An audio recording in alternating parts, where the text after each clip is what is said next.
LoveLore Library. Chapter 306. Mayan hooks up her lips, but Di Mingju told me to plant the dark cloud's spirit flower. Could it be that the seeds of the dark cloud's spirit flower will blossom if I'm in the room? The young man hesitated for a moment and finally stepped aside. Mayan swaggers out of the room and arrives in front of the medicine field in the courtyard. After thinking for a bit, she took out 2 dark cloud spirit flower seeds and buried them in the ground. According to the records of the Supreme Drafts, if the dark cloud spirit flower is alive, you only need to wait for 6 hours. The seeds will show signs of breaking through the soil. Time passed slowly. Soon, the sun turned from the east to the west, from the scorching sun to the setting sun. However, the seeds buried in the soil did not show any signs of germination. Mu Yan frowns, and takes out a bottle of draft from the space that's specifically used to cultivate medicinal plants. He poured a few drops on the place where the seeds were buried. However, he probed it with his Xian energy. The seeds in the soil don't have the slightest bit of vitality. On the contrary, one of them, after coming into contact with the draft, seems to be corroded, and the mysterious energy contained inside also slowly disappears. Mu Yan's brows slowly wrinkle. No one had managed to grow the dark cloud's spirit flower for thousands of years, so it wouldn't be easy to succeed. Suddenly, a thought flashed through her mind. A so-called Shin musician is a musician who is like a god. Not only could they confuse people with their music, but they could also assist in battle and cultivation. It can also be used to refine medicine, refine tools, and even accelerate the growth of drafts. Mu Yan remembers that among the Shin musician skills, there is one that she hasn't used yet. It's called flourish. In his inherited memories, the explanation of flourishing was to give life to inanimate objects, allowing weak life to thrive.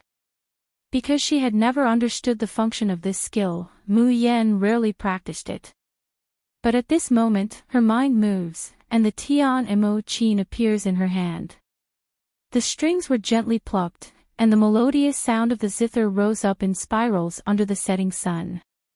The air seemed to be filled with the clear fragrance of bamboo after the rain. The surrounding black-clothed men guarding Mayan all reveal an intoxicated expression. Even the handsome youth in black was slightly taken aback. The black soil seemed to have been nourished by the sound of the zither. Little green sprouts broke through the soil and gently shook their branches, as if saying, just a little more of this kind of zither music. Flourishing was indeed used to accelerate the growth of spiritual plants. However, one song passed. The other drafts in the medicine garden are all verdant and lush. Just by looking at those swaying branches, you can feel their joy. However, only the seed of the dark cloud spirit flower that Mu Yan had personally planted still had no reaction. For a moment, Mu Yan is a little depressed. She looked up at the sky and saw that it was already dusk. She turned around and walked towards the gate of the courtyard. However, before she could step out of the courtyard, the black-robed youth had appeared in front of her like a ghost, blocking her way. His lordship has ordered that before the dark cloud's spirit flower blooms, Miss June cannot leave this place. Mu Yan narrowed her eyes, her gaze carrying a bit of danger. What if I insist on leaving? With that, he leisurely continued to walk out. The black-clothed youth hurriedly reached out to grab it. However, what caused her expression to change was the figure that was just in front of her. In the blink of an eye, it disappeared like the moon in the water. His hand only managed to grab a corner of her clothes. Seeing that Mu Yan was about to leave, the black-clothed youth's expression turned cold, but he didn't panic. Chapter 307. This breath is completely different from mysterious energy, but it has a terrifying pressure. The icy cold air seems to have substance as it pervades Mayan's entire body, blocking her way. The black-clothed youngster's hand also clasps Mayan's shoulder, trying in vain to drag her back to the courtyard. Mayan's eyes sink. Her figure slightly crouches, and with a turn, she clasps the youngster's wrist with one hand. Just as she's about to fight back, her movements suddenly stop. Mayan blinks, unblinkingly looking at the youngster in front of her, her expression very strange. The black-clothed youngster is about to fight back. But he sees the bewitchingly beautiful girl in front of him curl up her lips, revealing a lazy evil smile. Suddenly, her whole body leans forward. No. It shouldn't be said to lean forward. Instead, her whole body crashes into the youngster's embrace. The black-clothed youngster suddenly panics, so his movements are a beat slower. The next moment, Mayan has already grabbed him by the collar, and he's pressed against the wall. Because of the angle, the two are almost the same height. Mayan moves closer to look at his handsome face, and with an evil smile, she reaches out to touch the youngster's chin. She chuckles, "Beauty, what's your name?" The black-clothed youngster's face flushes red all of a sudden. "June. Miss June, please conduct yourself." Mayan's smile becomes even more languid and charming, "And if I don't?" Saying that, she touches the youngster's smooth chin a couple of times. Oh, it feels really good. The black-clothed youngster's indifferent face is almost about to split open. She reaches out to push him away, but because the two are really too close, he's afraid of hurting Mayan. For a moment, that handsome and indifferent face unexpectedly carries a trace of fear. "Want me to let you go?" Mayan smiles like a little fox. "Then why don't you tell me your name first?" "If I don't know the beauty's name today, I will definitely be unable to sleep all night." The black-clothed youngster bites his lip and doesn't speak. Mayan hooks up her lips again, and the smile on her bright and beautiful face becomes even more devilish. "Don't want to say." "That's fine. I see that your figure is also pretty good. How about you consider being my model? I can help you draw a portrait, the kind without clothes, and I guarantee that it will satisfy you." The black-clothed youngster is dumbfounded. The calmness and indifference on his face could no longer be maintained. "You? As a woman, how can you do this? So what?" The black-clothed youngster grits his teeth. "You are June Shang's woman, how can you be like this, like this?" Mu Yen frowns, seeming to be in a bit of a dilemma, "But I like your style more, beauty. In my opinion, why don't you just submit to me?" Bang! The black-clothed youth's entire face seemed to be burning up. No matter which continent of the three dimensions it was, anyone who knew her identity and sensed her icy cold and murderous aura would be afraid and avoid her. He had never seen a woman like this Miss June in front of him, so bold, so absurd. Unfortunately, this is the person that June Shang places at the apex of his heart. No matter what, he couldn't hurt her. For a moment, he was in a dilemma. His heart was filled with panic and helplessness that he had never felt before. Unfortunately, Mayan's hand still touches his lapel, her voice full of eagerness. "You won't tell me your name, so you want me to draw for you?" "This is a good choice. I also prefer to draw for you, without clothes." "Ing Mei. My name is Ing Mei." Chapter 308. Ing Mei. Mu Yan repeats, her smile bright and beautiful. "The person is beautiful, and the name is pleasant to hear. You really won't consider entering my painting? I promise that I can perfectly present your beauty." Saying that, her hand makes a motion to touch Ing Mei's chest. Ing Mei's face changes, no longer caring if it will hurt her. He grabs hold of her messy hand, and abruptly flips over. The two people's postures are immediately reversed. Mu Yan is pressed against the wall, and Ing Mei is looking down at her. The most ambiguous and thought-provoking thing is that Mu Yan's hands are still pressed on both sides of her head. Ing Mei looks down at her, as if he will kiss her at any moment. The air stagnates for a breath. Ing Mei suddenly comes back to his senses, and is about to release the person. But he hears a deep and cold voice suddenly coming from behind him. What are you doing? Ingmei suddenly turns around, and the moment he sees Di Mingju, his complexion abruptly turns white, and he bends down on one knee, paying respects to Jun Shang. Di Mingju walks towards the two of them step by step. But he doesn't look at Ingmei, instead, he stares unblinkingly at Mu Yen. Han Yi, who is following behind Di Mingju, is already dumbfounded. His body can't help but want to tremble because of fear. God, what did he just see? Ingmei and Miss June. Heavens! Let's strike him to death with a huge thunder. Is Ingmei crazy? It's fine to like other women, but he's actually involved with Miss June. Isn't this just seeking his own death? Di Mingju's footsteps finally stop just half a meter away from Mu Yen. Under the setting sun, the man's face is so handsome that it doesn't resemble a mortal's. But there's not the slightest hint of expression on his face. Then, he asks again what he just said. What are you doing? Ingmei lowers his head, his complexion deathly pale. He hoarsely says, Ingmei has done something wrong, please punish me, Jun Shang. Di Mingju's expression still doesn't change, and he only says indifferently, go to the purgatory pool by yourself for a month. Hearing this punishment, Han Ye's complexion goes white. Ingmei seems to be relieved, and he lowers his head. Yes, Jun Shang. Saying that, he gets up to leave. Wait a minute. Mu Yen, who had not spoken all this time, chuckled and blocked Ingmei's way. She looks at Di Mingju with a smile that isn't a smile, but the smile doesn't reach the bottom of her eyes. I was the one who forced Ingmei. If you want to punish someone, you should punish me. What does it have to do with Ingmei? The darkness in the depths of Di Mingju's eyes suddenly engulfs like a storm. The low pressure around him simply makes Han Yi shiver, itching to escape immediately. You like shadow charms? Di Mingju steps forward and clasps her waist.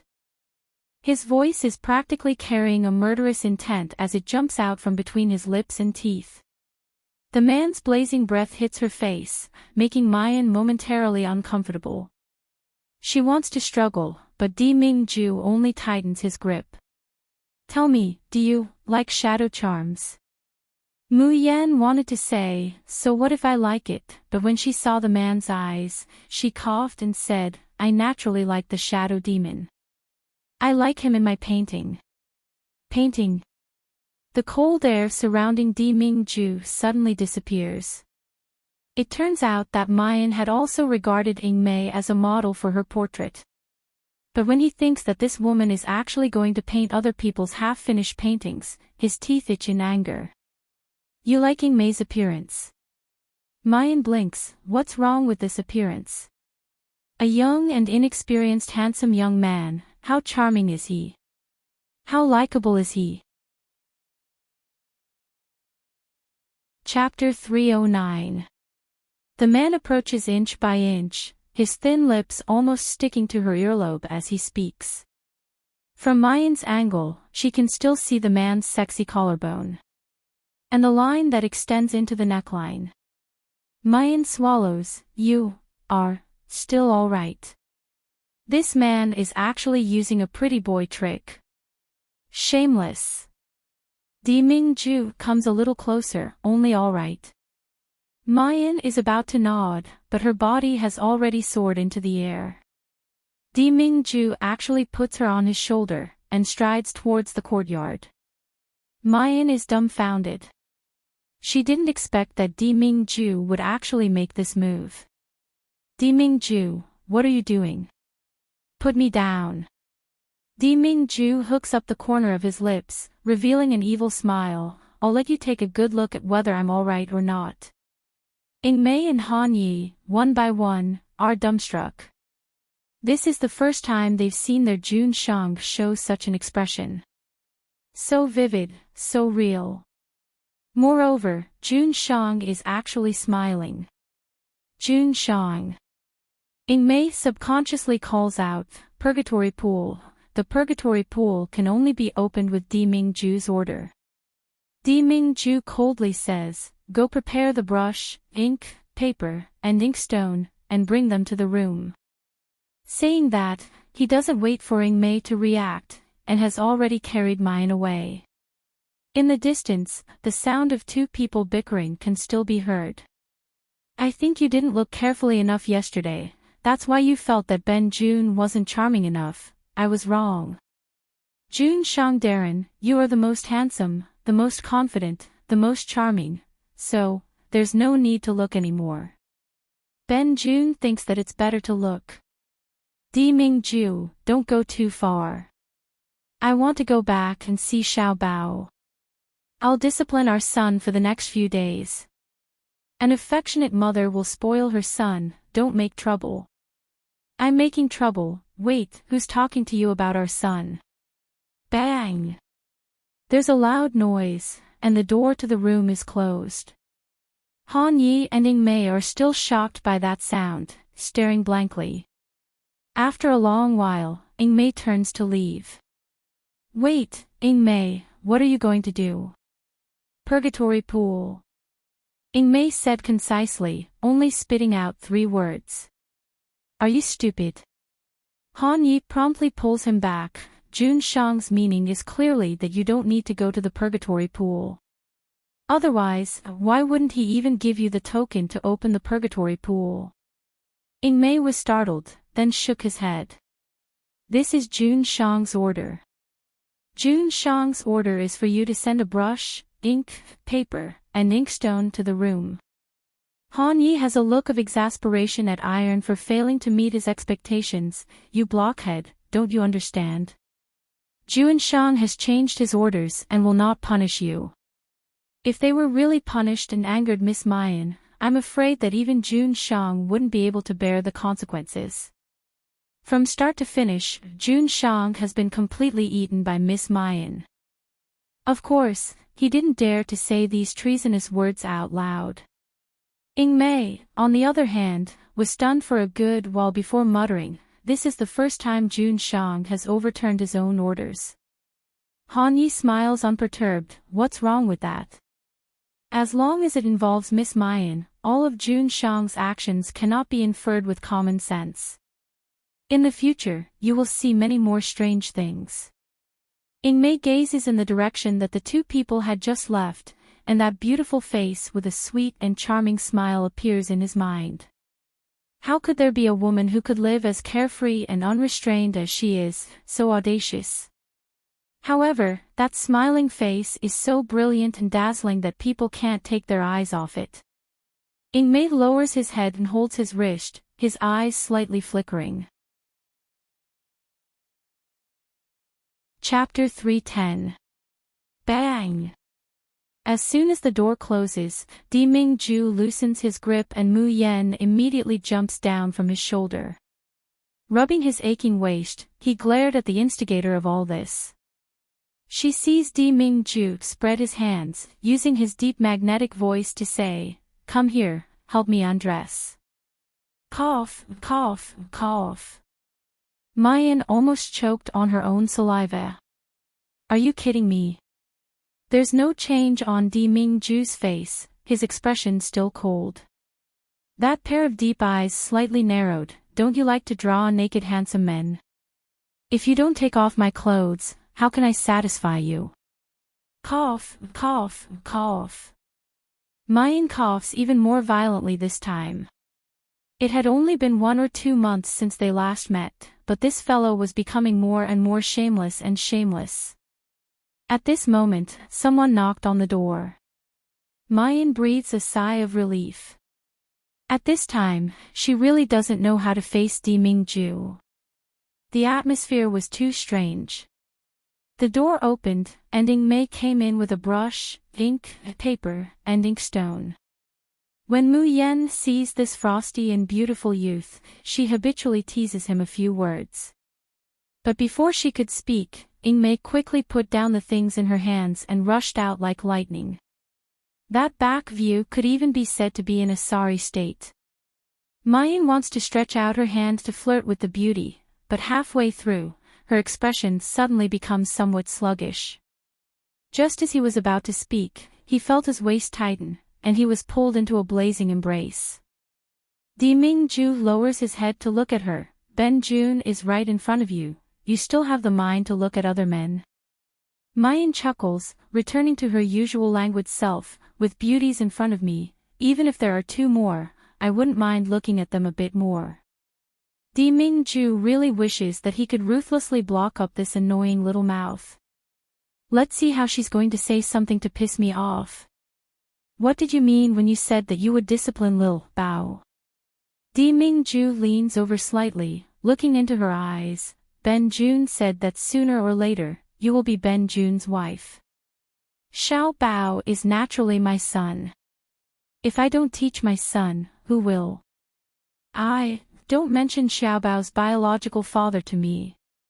Deming-ju gnashes his teeth. No matter how much you love him, he is already dead.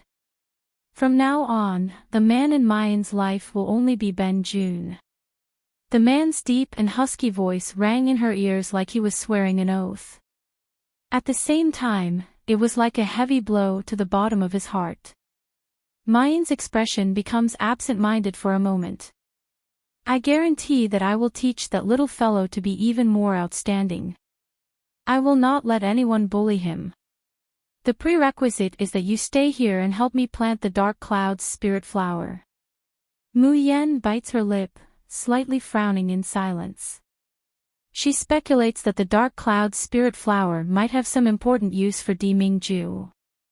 But no one had been able to successfully cultivate the dark cloud's spirit flower for thousands of years. What made him think that he could cultivate it? Moreover, what if it couldn't be cultivated? Wouldn't she never be able to see Xiao Bao? Although she knew that Xiao Bao would be fine, she missed her baby dearly after not seeing him for just a day. However, Mu Yan also knows that Xiao Bao has an immortal physique. His talent has already far surpassed the entire Yanwu continent. There was no way he could really make Xiao Bao grow up on his own. And this man in front of her, who has come from a world beyond the sky, might be the best candidate to teach Xiao Bao, to cultivate him. Mu Yan's thoughts are flying chaotically. Chapter 311. When she comes back to her senses, she finds that Deming-ju has unexpectedly brought her to the front of the table. A pen was stuffed into her hand. Mu Yan stares blankly. What is he doing? An evil smile floats in Deming-ju's eyes. Don't you want to paint for Ben-jun? Under the candlelight, Mu Yan looks at his inhumanly handsome face, and then looks at the brush in her hand. She can't help but swallow. Do you have any thoughts for this man who is even more handsome than a devil? Just imagining it made her nose heat up. What? Mayan can draw for other men, but she doesn't dare to draw Ben-jun. You even said that Mu Yan has a guilty conscience. There's nothing I wouldn't dare to do.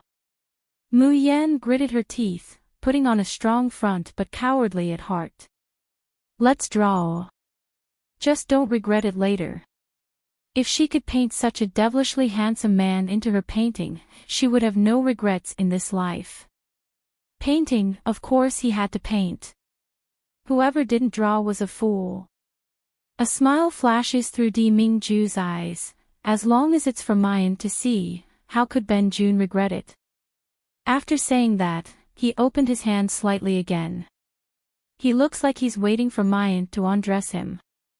Mayan bites her lower lip, her peach blossom eyes gleaming in the candlelight. Her body felt like it was on fire, and even her palms were burning hot. Inexplicably, she, who was not afraid of anything, actually wanted to retreat. But when she met the man's mocking gaze, she couldn't help but sigh. Mu Yan steals her heart and reaches out to grab the man's lapel. The person who was being teased didn't even care. What was there to be shy about? His shirt was unbuttoned. The man's smooth chest and abs were completely revealed. Under the candlelight, it looked as if it had been painted with a layer of alluring honey. Mayan's eyes suddenly brighten, looking at the man's body in front of her. She is even somewhat fascinated. Yesterday, Di Mingju also half undressed himself and let her paint. But at that time, she was so embarrassed that she didn't even know where to look. Therefore, she could only vaguely see the man's perfect abdominal muscles and smooth and sexy lines. Now that he could see it clearly, it was as if a fire was burning in his soul.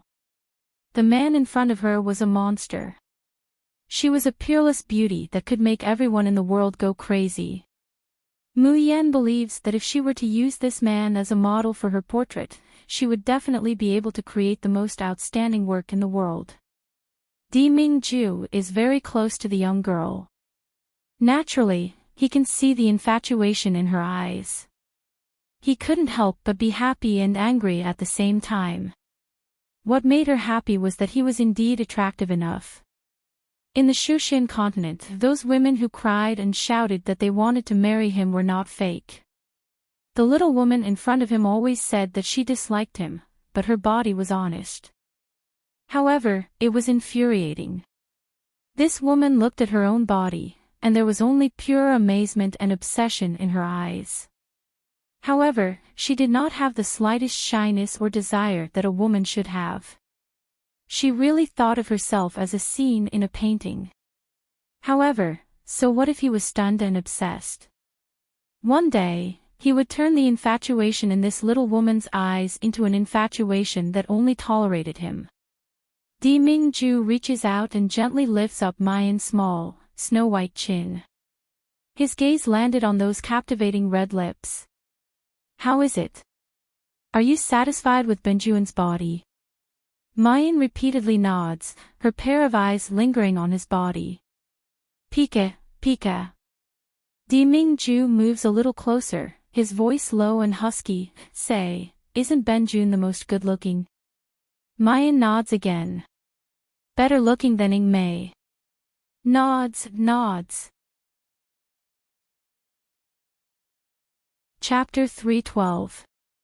Better looking than your guards. Of course. Better looking than Xiaobao's biological father. Mu Yan stares blankly, and her eyes regain some clarity. Di Mingju sees that when she mentions Xiaobao's biological father, he comes back to his senses. This was enough to show how much influence Xiaobao's biological father had on her. A certain ruler couldn't help but grit his teeth. He grabs Mayan's small hand and presses it against his belt. Why aren't you continuing? Mayan's gaze falls on her hand, and her fingers can't help but tremble. Because of this slight tremble, his palm could feel the smoothness and flexibility of the muscles underneath.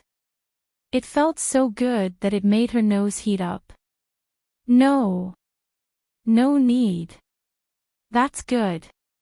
If she continued to strip, she felt that she would turn into a wolf girl and pounce on the evildoer in front of her. That's it. Di Mingju raises his eyebrows in dissatisfaction, but I remember that when Mu Yan was painting those men, wasn't she completely naked? Mayan dryly laughs. How can Jun Shangdaran be compared to those common people? Even if they were to strip naked, they still can't compare to Jun Shang hugging the pipa and covering half of his face. Don't you think so? Di Mingju's face darkens. What did it mean to cover one's face with the lute? Was he a woman? Does this little woman know how to praise people? However, Mayan's face is so red that it's about to drip water. Her eyes looked at the sky and the earth, but she didn't dare to meet his eyes. Di Mingju's mood is a bit better. He loosens Mu Yan's hand and casually half leans on the couch. There is a wine cup in his hand, and he gently sips it. The man in front of her clearly had a cold expression, and there wasn't even a trace of emotion in his eyes. However, every inch of her body revealed an unparalleled sexiness and charm. Mayan composes herself, and excitedly runs to find a translucent black muslin outer garment. She loosely drapes it over Di Mingju. His perfect chest and abs were still visible. Not only did the half-covered outer garment not hide anything, but it also vividly displayed the man's demonic charm and disdain. Mayan's eyes are astonishingly bright. All the distracting thoughts in his mind disappeared without a trace. He picked up the brush and began to draw on the paper. Time passed slowly. From dusk to midnight. The figure of the man on the paper gradually became clearer. From beginning to end, Mu Yan's expression is extremely focused. Even the hunger and thirst in her stomach that made her lips peel and her face pale from exhaustion didn't distract her in the slightest. A few strands of hair hung down from his temples, contrasting with his pale complexion. Not only was she not haggard, her snow-white skin glistened like jade under the moonlight. Such a focused Mu Yan doesn't have her usual languid and evil aura. Instead, she exudes a kind of absolute beauty that is between pure and enchanting. Just looking at it made one's blood boil. It was unbearable. Deming-ju gently sips the wine in his cup. His pair of icy blue eyes were slowly dyed with a scarlet red that resembled flames. It was an extreme desire. Looking at the woman he loved, he was like a wild beast, clamoring to rush out. Not far away, the girl put down her brush, and a relieved smile appeared on her face. Her originally bright and beautiful face looked as if it had been dyed with the bright moonlight. Her beauty was breathtaking. Deming-ju seems to be unable to bear it any longer. He abruptly gets up and in the blink of an eye, he's already in front of Mu Yan. Chapter 313. Before she could finish speaking, her dry lips are suddenly blocked. The man uses his blazing breath and his unique scent to plunder her breath, soaking her lips. Helping each other in difficult times, in life and death, hard to abandon. June Mayan, you're destined to be mine. At the end of the kiss, Mayan tenderly gasps for breath, somewhat unsteady on her feet. She grits her teeth. What are you doing? Deming-ju's voice is hoarse, paying for the painting. Mayan. Who told you to pay for a painting like this? She struggles, only to find that the man is holding her and not letting go. Mayan can't help but frown, pressing her hand on the man's chest to break free. Don't move. Deming-ju's voice is unreasonably hoarse. He grabs Mayan's slender wrist, slowly dragging it down, pressing it somewhere hard and hot. Mayan stares blankly at first, unable to react. Then her face instantly turns red, like it's burning. No matter how calm she appears, she's essentially ignorant about the matters between a man and a woman.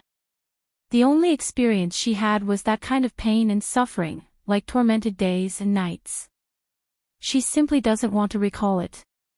Normally, she could still be bold enough to flirt with Deming-ju with a few flowery words.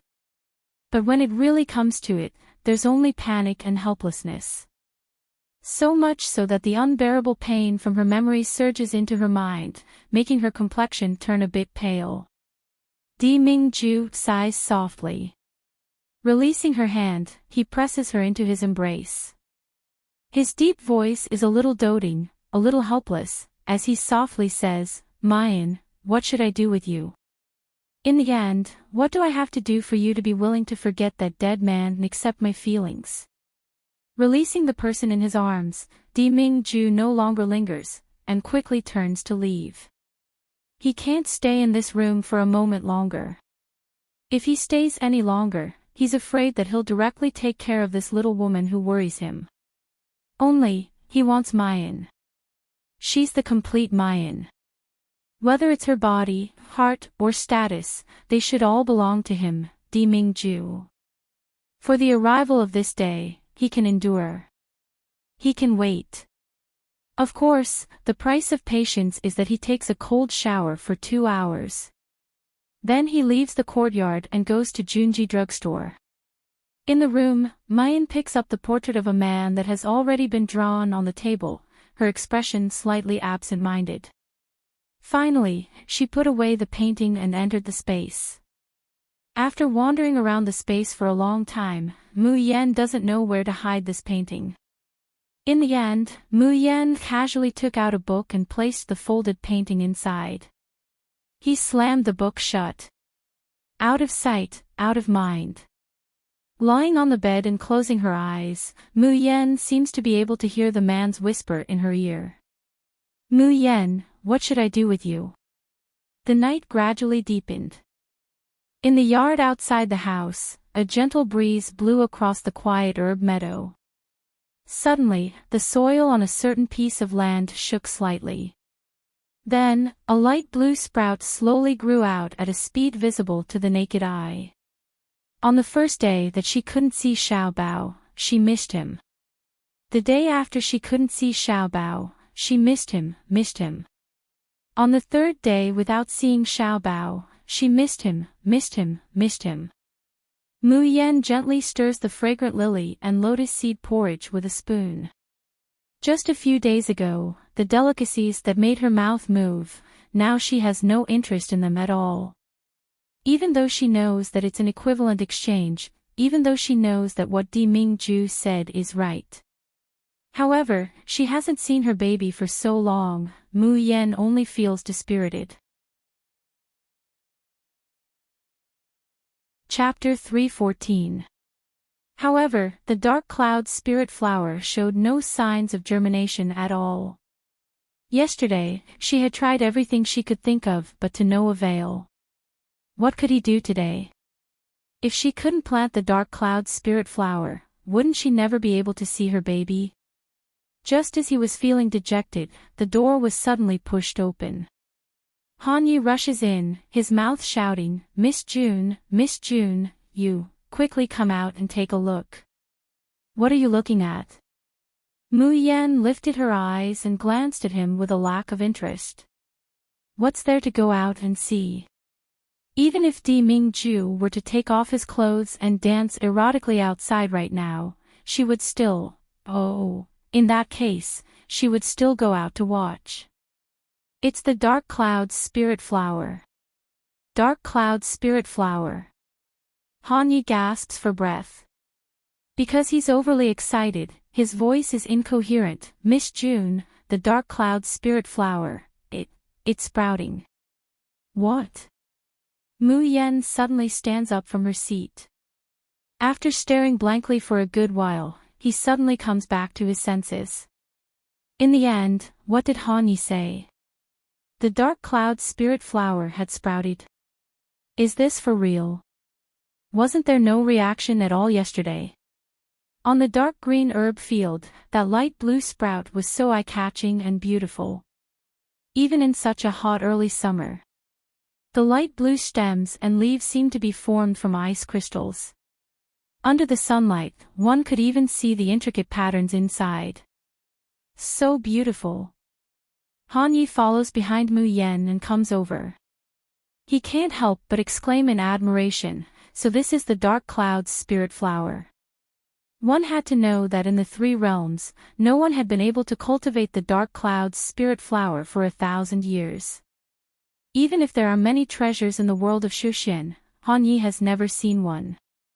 No one had been able to cultivate it in 1,000 years. But Miss June actually let the dark cloud's spirit flower germinate. Han Ye's gaze towards Mayan can't help but be filled with worship.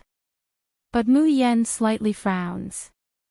This was because she discovered that although the dark cloud's spirit flower had sprouted, there were tiny, almost invisible black dots in the leaves. When Zhang Xian sent his spiritual energy in, he could sense that those black dots were devouring the vitality of the dark cloud's spirit flower. And he didn't know if it was an illusion. Mu Yan feels that the black dot is slowly increasing in size. After waiting for another quarter of an hour, Mu Yan finally confirmed it. She wasn't hallucinating. The black dot was really devouring the dark cloud's spirit flower's life force. If he ignored it, it would only take half a day for this tender seedling to wither and die. According to the ancient records in the space, it wasn't that no one had been able to make the dark cloud spirit flower germinate in the past 1,000 years. However, even the budding dark cloud spirit flower would quickly wither. They wouldn't be able to hold on until the flowers bloomed and bore fruit. And if Mayan doesn't do anything, she will only follow in the footsteps of these people. After thinking for a while, she took out 3 more seeds of the dark cloud spirit flower and buried them in the soil. The Tian Mo Chin appears out of thin air. Mayan's figure turns around, her white clothes fluttering lightly as she sits down cross-legged next to the medicine field. Han Yi originally wanted to say, "The floor is cold and dirty, how could Miss Mayan sit here?" However, the melodious sound of the zither had already started. Under the sunlight, the young girl's complexion appears so focused, so dazzling, that Han Yi swallows all his words back into his stomach. He felt that at this moment, Mu Yan was awe-inspiring and otherworldly, noble and graceful, causing others to simply not dare to disturb her, nor dare to profane her. Han Yi silently swallows back the words he wants to say, and retreats to one side. Chapter 3:15. Standing at the side, Han Yi and the black-clothed guards don't feel anything. But the flowers, plants, and trees in the entire courtyard seem to be growing crazily, swaying excitedly. Then, everyone in the courtyard witnessed a miraculous scene. In just 4 hours, they have actually experienced the 4 seasons of spring, summer, autumn, and winter in this courtyard. Even Ing Mei, who was originally cultivating hard in her room, is drawn out. Because a green plant that should have withered in her room has unexpectedly regained its vitality, and even blossoms and bears fruit. Around the courtyard, everyone holds their breath. Even Ing Mei and Han Yi, 2 people who have come from the Shushan continent and are used to seeing the world, are shocked speechless by this scene. Not to mention those black-clothed guards who are the natives of the Yanwu continent.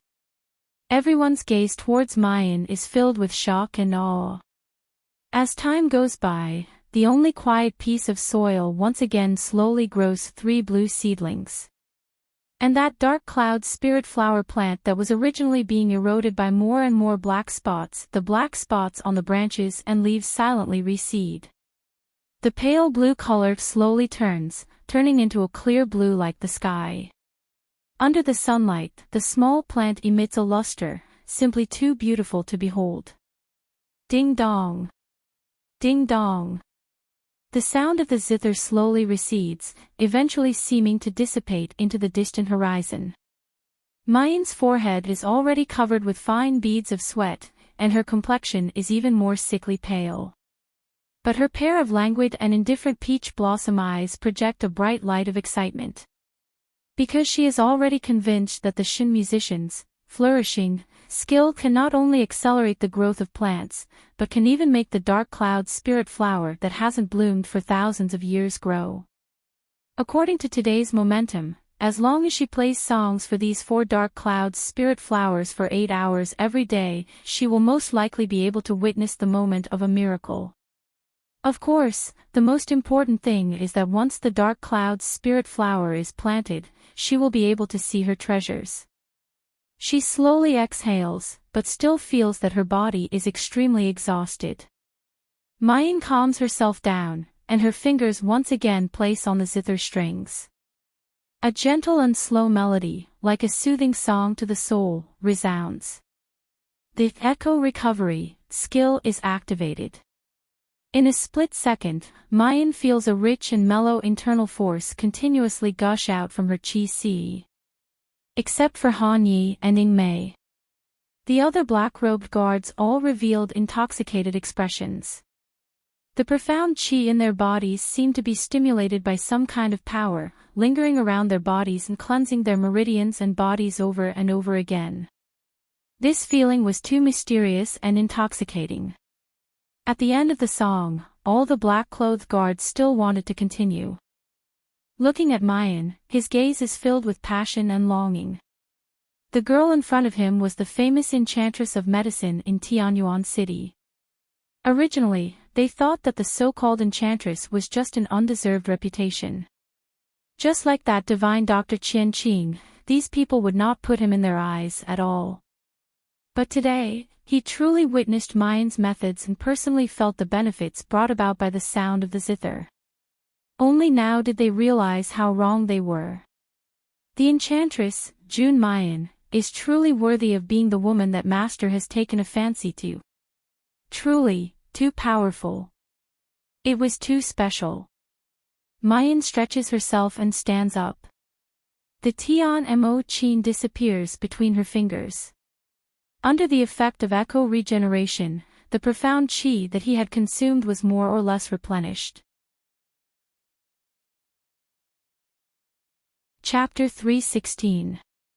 She dusts off the dust on her body and stands up. As soon as she turns around, she sees Mei looking at her unblinkingly. The corner of Mayan's mouth immediately hooks up, her long eyelashes like crow's feathers gently blink, overflowing with a crafty and charming light. Mei, if you stare at me like that, I'll misunderstand that you've already fallen in love with me. As she speaks, she's already leaning forward. That beautiful face, and a pair of sparkling smiling eyes, suddenly appear in front of Mei. Mei's iceberg-like face suddenly changes. He hastily tries to retreat, but because he doesn't have a firm footing, he falls back. Mayan reaches out to grab him.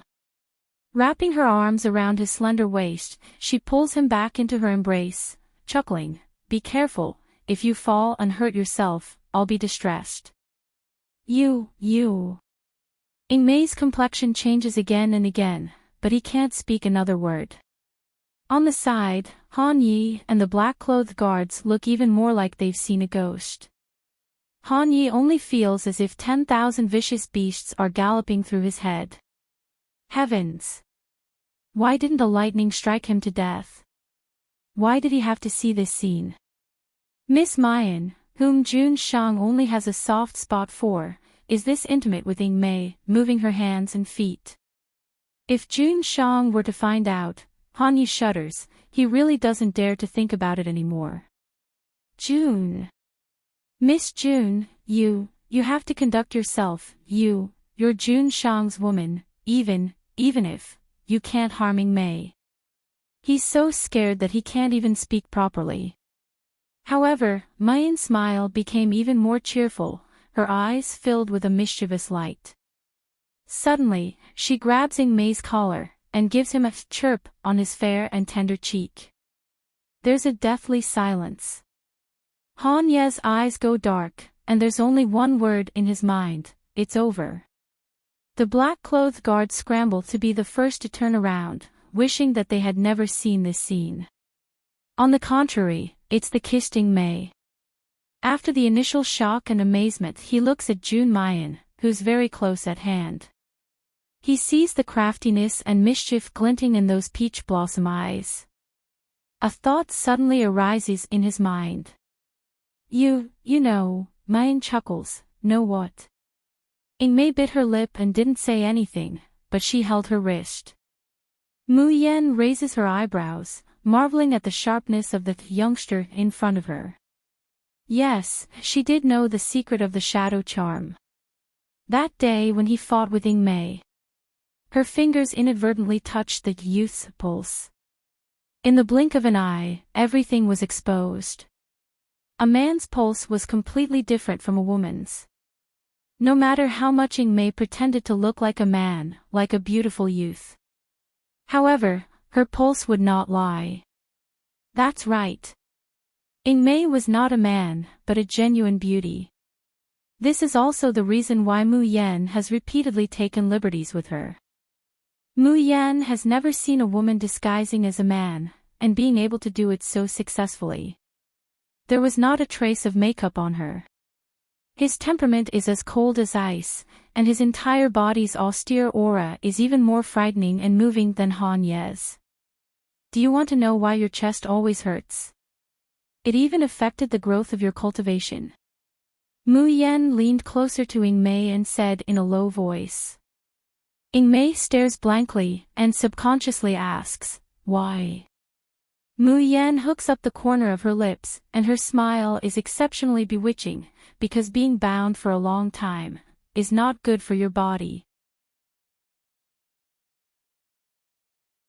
Chapter 3:17. Mu Yan's smile becomes even more brilliant, if you want to know the solution, remember to secretly come and find me at midnight tonight. The blush on Ingmay's face deepened. She was once as cold as ice, but at this moment, she was hesitant to speak. From Han Ye's point of view, he feels that Ingmay is blushing, she's wanting to speak with shyness and tenderness. No. No. It couldn't go on like this. Otherwise, if Jun Shang were to see this scene, I'm afraid that Miss Jun and Ingmay would not be able to survive. Han Yi is about to step forward and forcibly separate the two. But she only felt a blur in front of her, and a figure unexpectedly appeared behind Mu Yen. When Mayan still wants to reach out to flirt with Ingmay, he grabs her collar and pulls her into his arms. Mu Yen only feels that her body has crashed into a rock-like embrace. His shoulder hurt from the impact. As soon as he raises his head, he meets Di Mingju's pitch-black eyes. Her eyes lit up. Why are you back so early today? How is Xiaobao? Did he eat and sleep well? How is your cultivation progress? Did you miss me? Di Mingju's face is as black as the bottom of a pot. Without saying a word, he grabs Mayan's collar and directly drags her into the room. Hey, Di Mingju, do you know what gentleness is? Do you think it's like carrying a sack? What makes Mu Yen curious is that Di Mingju doesn't drag her back to the bedroom this time, but takes her to a special room. The kitchen. Why did Di Mingju bring her to the kitchen? His big hand pressed her down on a chair beside the dining table. Mu Yan is about to stand up, but Di Mingju coldly glares at her. Behave yourself. Mu Yan blinked her eyes. This man's anger was not small. Just what did she do to provoke him? However, he still sat down obediently. Then, she saw a scene that left her dumbfounded.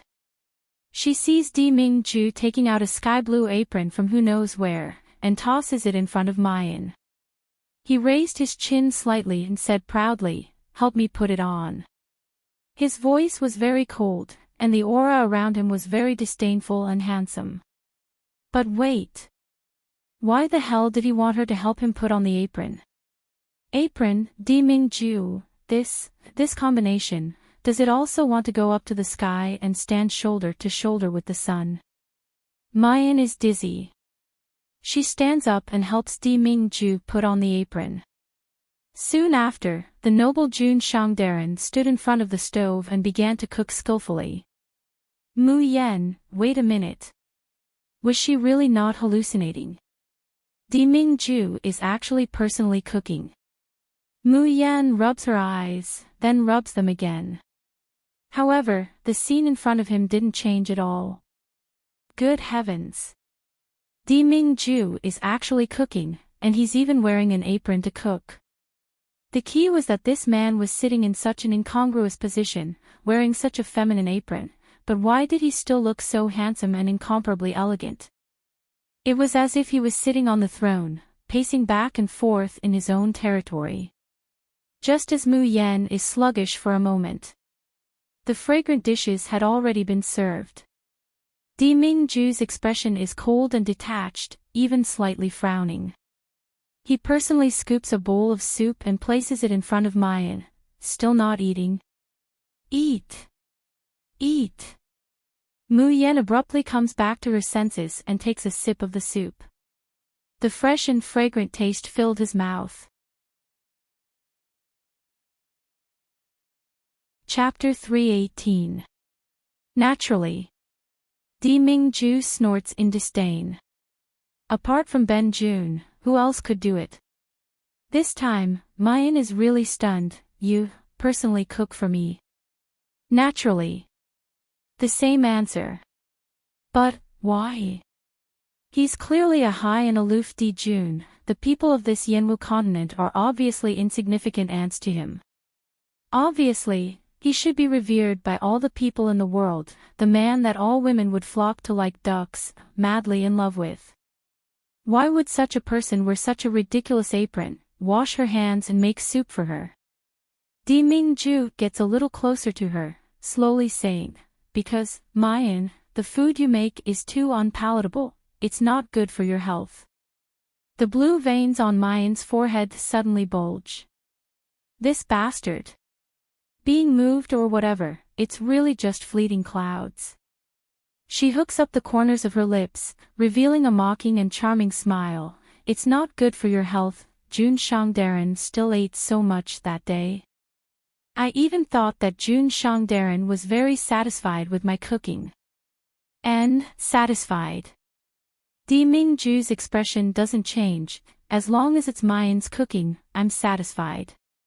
Even if I eat for a lifetime, it doesn't matter. Mayan stares blankly. She hears Mingju continue, but you and Xiaobao can't. Your body is weak, and Xiaobao is still a child, you can't eat those. In the future, let me eat what you cook. I'll be responsible for your meals. I said, as long as you like the chef who made these dishes, you can let him accompany you for a lifetime. Mayan stares at him in a daze, her ears ringing. For a moment, it's as if she can hear a deafening heartbeat. Her heart almost jumps out of her chest. She thinks that in this world, there might not be another person like this man in front of her. For her, he can forget his own identity, and do anything that doesn't match his identity. Mayan has a bad premonition. If Mingju's feelings are always this passionate and resolute. If she continues to get along with this man day and night, she will soon not be able to keep her heart. Why are you looking at me like a fool? Mingju slightly frowns, putting food on her plate. His movements are gentle, but his tone is somewhat unkind. Even if you want to cultivate the dark cloud's spirit flower, you can't not eat. In the future, if I find out that you don't eat anything for 8 hours and only care about playing the zither, you can forget about seeing Xiaobao again. This time, it's rare that Mu Yan doesn't go against him. Instead, he silently puts the food that Mingju picked up into his mouth. The stir-fried dishes are fragrant and spicy, but in Mayan's mouth, she only feels a faint sourness and a faint sweetness. She sees that Mingju is still unceasingly putting food in her bowl. Mu Yan suddenly picks up a piece of shrimp and stuffs it into Mingju's mouth. Don't you want to try your own cooking? Mingju stares blankly, then expressionlessly chews the shrimp into his stomach. No one noticed that his ears had turned red. The corners of his mouth curled up slightly. Then, he coughed lightly and said, I'm hungry too. Continue to help me eat. He wouldn't say that his current body didn't need to eat any food at all. Even in the Yanwu continent, they wouldn't be hungry. Mu Yan blinked. Aren't the chopsticks right there? The man in front of him frowned, looking very unhappy. I'm tired. So tired that he doesn't even have the strength to eat. But he still has the strength to pick up a bunch of food for her. Chapter 319. Mayan rolls her eyes, but she doesn't expose this man. Then, the two of them take a bite, one bite at a time, and just like that, they eat up the food on the table. Mingju still looks grave and stern, but if Elder Chang were here at this time, he would be able to see it. How happy is his Jun Shang's heart, especially that pair of normally ice-cold blue eyes. Right now, it's almost rippling with waves. And Mayan, even she herself doesn't notice it. Her smile is still languid, bright and beautiful, but it's mixed with a hint of softness that was never there before. Late at night. A black shadow noiselessly lands in front of Mu Yan's door. The room is quiet, without the slightest sound. The figure slowly raises its head, a handsome and cold face exposed under the moonlight. It's Ying Mei. A pair of cold eyes look into the dark room, and Ying Mei's face shows a rare hint of hesitation and worry. Her hand gently presses on her flat chest, her brows lightly wrinkling. Mayan's words seem to still be ringing in her ears. It's not good for the body to be restrained for a long time. If you want to know the solution, remember to secretly come and find me at midnight tonight. However, can she really ask Mayan about this kind of thing? Ingmei already doesn't remember how many years she's been pretending to be a man. At first, it was to avoid being hunted down by her enemies, to protect herself. Later, slowly, she has completely regarded herself as a man. She already doesn't know how to be a woman. Regarding female characteristics, she only regards them as burdensome and shameful. Therefore, since puberty, Ingmei has used various methods to cover up these characteristics. She's ruthless to her enemies, and even more ruthless to herself. If someone else were to restrain themselves like her for 10 years, perhaps they wouldn't be able to bear it long ago. But Ingmei cultivates and fights as if nothing has happened. Even after so many years, apart from Jun Shang, whom she swore allegiance to, almost no one in the polar domain knows her identity as a woman. However, as she grows older, Ingmei finds that her cultivation has begun to stagnate. Especially in the last 2 years, every time she cultivates, her spiritual power would circulate to her chest, and she would be in so much pain that she'd rather die. She can no longer continue. Moreover, this pain is getting more and more intense as time goes on. The old servant who had been by her side since she was young was also an extremely skilled doctor. However, even after so many years, there was no solution. Jun Mayan is only a mortal of the Yenwu continent. She doesn't even understand what cultivation and spiritual power are. Could she really solve her own problems? Ingmei's footsteps were somewhat hesitant. She felt that she was trying to find a doctor in a desperate situation. However, in all these years, Jun Mayan is the first person to see through her disguise as a man and the illness on her body. Even Fairy Ling Qing, one of the Tiani men, has met him several times. But he had never discovered his own secret. Creak, in the dark, the sound of the door being opened was especially clear. Ingmei was startled and suddenly came back to her senses. Only then did she discover that the lights in the room had been turned on. The clear and melodious voice was especially clear in the silence. According to the primal chaos internal canon, the human body has 3 dantians, which are located between the eyebrows, the Shanzhong point in the chest, and the Guanyuan point 3 inches below the navel. Your chest has been forcefully restrained for too long, causing the Shanzhong acupoint to be clogged and the middle dantian to be closed. The upper, middle, and lower dantians are blocked. Chapter 320. Hearing these words, Ingmei no longer had any doubts and knelt on the ground with a thud. Miss June. She bit her lips, wanting to say something to beg her to save her life, but her natural coldness and stubbornness made it impossible for her to open her mouth. In the next moment, a fragrant breeze blew past. Mayan's figure has already appeared in front of her. Her slender, jade-like hands helped her up from the ground and patted off the dust on her knees. You want me to treat your injuries? Mu Yan looks at her with a smile. Ingmei once again clenched his teeth, finally making up his mind.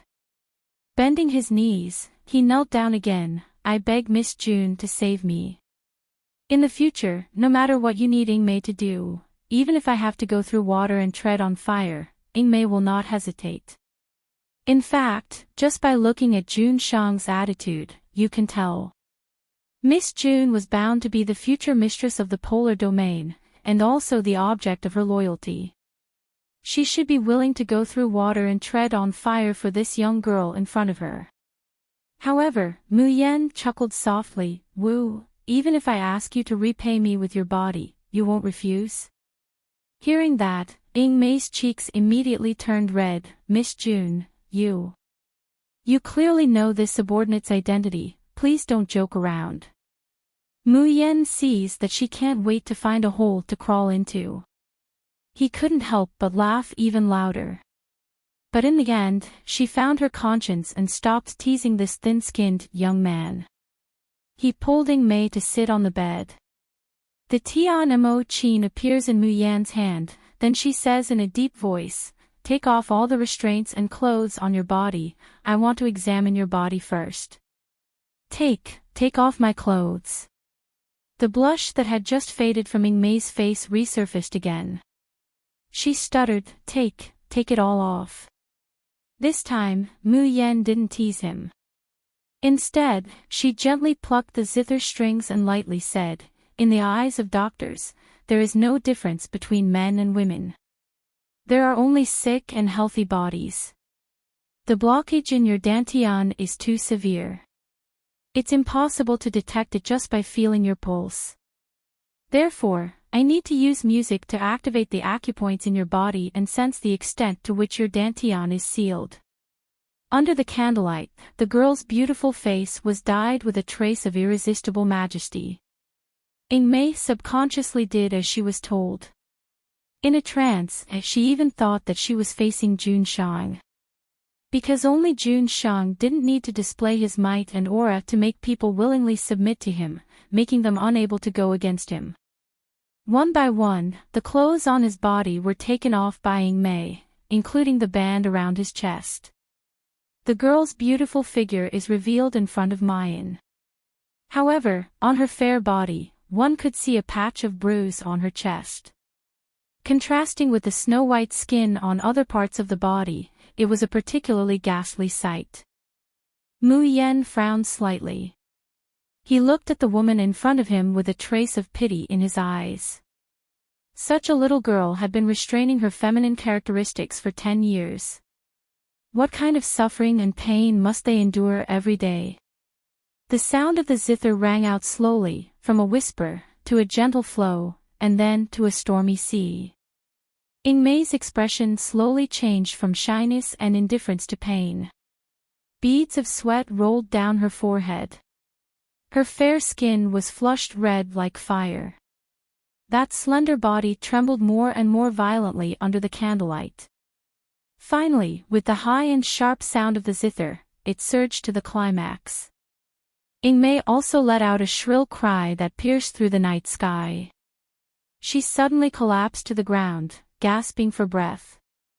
After the climax, the sound of the zither gradually calmed down, until it completely disappeared. Chapter 321. It wasn't until Mu Yen came forward and draped a coat over her body that she suddenly came back to her senses. Then, Mei's eyes suddenly widened. Because she realized that the pain in her chest was constantly tormenting her. At this moment, more than half of it had disappeared. Ever since the onset of her illness, she had never felt so comfortable breathing. Mei abruptly sits up.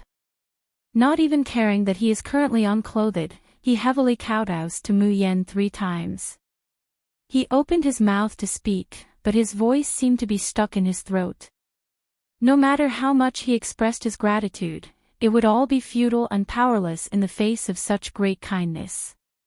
She only knows that from now on, her life is not only Jun Shang's, but also Miss June.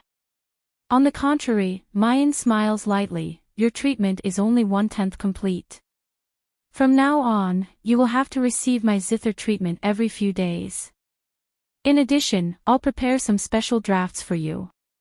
You can rub it on your chest every day before going to bed. Mei's eyes are filled with gratitude. Not only did Mayan treat her, she also prepared drafts for her to alleviate her pain.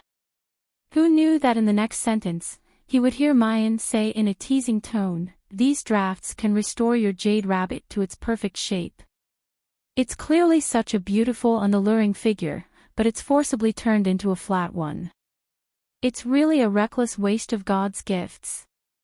Rest assured, with the drafts that I've prepared to recuperate, I guarantee that under the premise that you won't be exposed, you'll still have a figure that would make all the women in the world envy.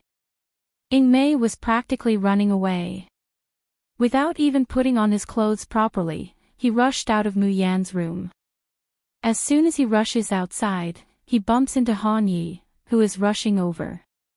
Mei, did you hear a scream just now? It seemed to be coming from Miss June. Han Ye's voice abruptly stops. As if he's seen a ghost, he looks at the disheveled May, then he looks at Mayan, who's only wearing pajamas in the room. In the middle of the night, a man and a woman were alone, their clothes disheveled. May slammed the door shut, straightened his clothes, and let out a long sigh of relief. Fortunately, although she was in a hurry when she came out, she still wrapped the cloth around herself. Otherwise, she's afraid that she would have already been exposed in front of Han Yi. I say, little shadow, don't you want to die? Han Yi suddenly raises his voice. May buttoned up his clothes and coldly glanced at him. His eyes were filled with disdain that said, "You're so noisy." Han Yi takes a deep breath, silently repeating 100 times in his mind, "Don't bother with this smelly brat." Do you know who Miss June is? That is our June Shang's destined daughter, the future mistress of our polar domain. Is there something wrong with your brain, or is there something wrong with you? How dare you, how dare you? Han Yi can't continue to say the last sentence. He felt that his heart was about to be struck by lightning when he thought of the scene just now. It's as if a jealous June Shang, Darren, has appeared before his eyes, peeling off the skin and pulling out the tendons of this stinky brat before him, frying, steaming, and deep-frying him. Grabbing May's collar, Han Yi takes a deep breath and says, "No matter what, if you still want your little life, then stay away from Miss June for me. Otherwise, if June Shang finds out, you're dead for sure." May raised his eyebrows, his expression saying, "Are you an idiot? It was June Shang who told me to watch over Miss June while protecting Mayan. He also prevents her from escaping." Chapter 322. Han Yi is simply about to explode from anger from this brat. June Shang asked you to watch over Miss June. He didn't ask you to. Embezzlement. You brat, you could have taken a fancy to any woman, but you actually took a fancy to Master's woman. This wasn't stupidity, it was stupidity to the point of seeking death. May waited for a long time but did not get to the main point. He could not help but frown. "What are you trying to say?" She brushed away the wrinkles on her clothes. The blush on her face faded away in the cold morning wind. "If you don't have anything to say, why don't you leave now?" You want me to leave?" "Of course." May glanced at him even more disdainfully. "What if you disturb Miss June's sleep?" Poochie. Han Yi feels that his little heart has been struck by lightning, and then ruthlessly pierced by an arrow. May, you bastard who values love over friendship." Han Yi turns around to leave, but just after taking 2 steps, he suspiciously turns his head back. "Why aren't you leaving?" "I want to protect Miss June." May looked back calmly. "Naturally I won't leave." Poochie. The second arrow pierced his heart. Han Yi staggers away, his back unspeakably bleak. After returning to his room, he tossed and turned for most of the night.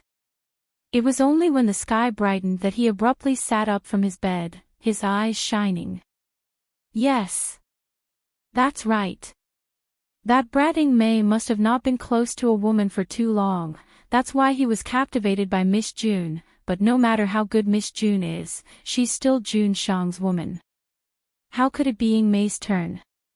So, the most reliable way is to bring little Shadow out to see more women. As long as he had tasted the taste of a woman, he would know that Miss June was not all right. Even if Miss June is the best, you can't even think about her. There are plenty of fish in the sea. I'm sure that once little Shadow enters that brothel, he will definitely forget about Miss June. He. In the next few days, the dark cloud spirit flower grew better and better. Mayan's mood is also getting more and more cheerful day by day, but also more and more urgent day by day. After all, it had been 5 days since she last saw her baby. However, on the 5th day of the dark cloud's spirit flower's growth, a problem occurred. On this day, the dark cloud spirit flower should have bloomed. However, the flower bud grew out, but it did not bloom. When Mayan plays the Tian Emo Chin, she can even feel the powerful force surging within the flower bud. However, the flower bud seemed to be bound by a layer of barrier. He couldn't break through with just his zither music and flourishing. Mu Yan didn't know what that barrier was, and how to break through it. For a moment, her heart was incomparably impatient. One had to know that the life cycle of the dark cloud spirit flower was only 7 days. Every day, it had to grow to a new stage. Otherwise, after today, before the flowers bloomed, the 5 dark cloud spirit flowers would all wither. But how could he break the barrier outside the flower bud? Following beside Mayan, Ingmei sees her frowning. She, who has never liked to talk, couldn't help but open her mouth. Miss June, is there anything I can help you with? Mu Yan turns to look at her and ponders for a while. Suddenly, she has a flash of inspiration. The birthplace of the dark cloud spirit flower is not in the Yanwu continent, but in the Shuzhen continent. There's only internal force in the Yanwu continent, not spiritual energy. The dark cloud spirit flower is unable to bloom. Is it because she's using mysterious energy to play the Tian Emo Chin? Chapter 323. Mu Yan quickly pulls Ingmei over and teaches her how to pluck the strings. Furthermore, he asked her to use her spiritual power while plucking the strings. Then, the sound of the zither rises, but the Tian Emo Chin doesn't have any internal force or spiritual power aroused, and the dark cloud spirit flower naturally doesn't respond. Ingmei lowered her head in shame. Miss June, I'm sorry, I couldn't help you. It's not because spiritual power can't be used in the Yanwu continent. A small amount of spiritual power can still be used. But this Tian Emo Chin in front of him doesn't seem to be something that anyone can use. When Mayan plays, a unique energy overflows from the Tian Emo Chin. But when Ingmei moved it, it was just a dead object, without any reaction. Mu Yan also thought of this. Apart from her and Xiao Bao, this Tian Emo Chin seems to be the most ordinary broken zither in the hands of anyone else. He couldn't unleash any power at all. But Ingmei suddenly hesitates. Miss June, perhaps you can try it with June Shang. On the Shushin continent, no matter what kind of spirit tool it doesn't matter who it is, Lord can control it. He seems to have a natural affinity with those spiritual objects. As she heads to Di Mingju's room to look for someone, Mayan's mind is still echoing with Ingmei's words. It had a natural affinity with fays. This description reminded her of Xiao Bao. It was the same for her treasures. They had a natural affinity with spiritual items, magical treasures, and strange beasts.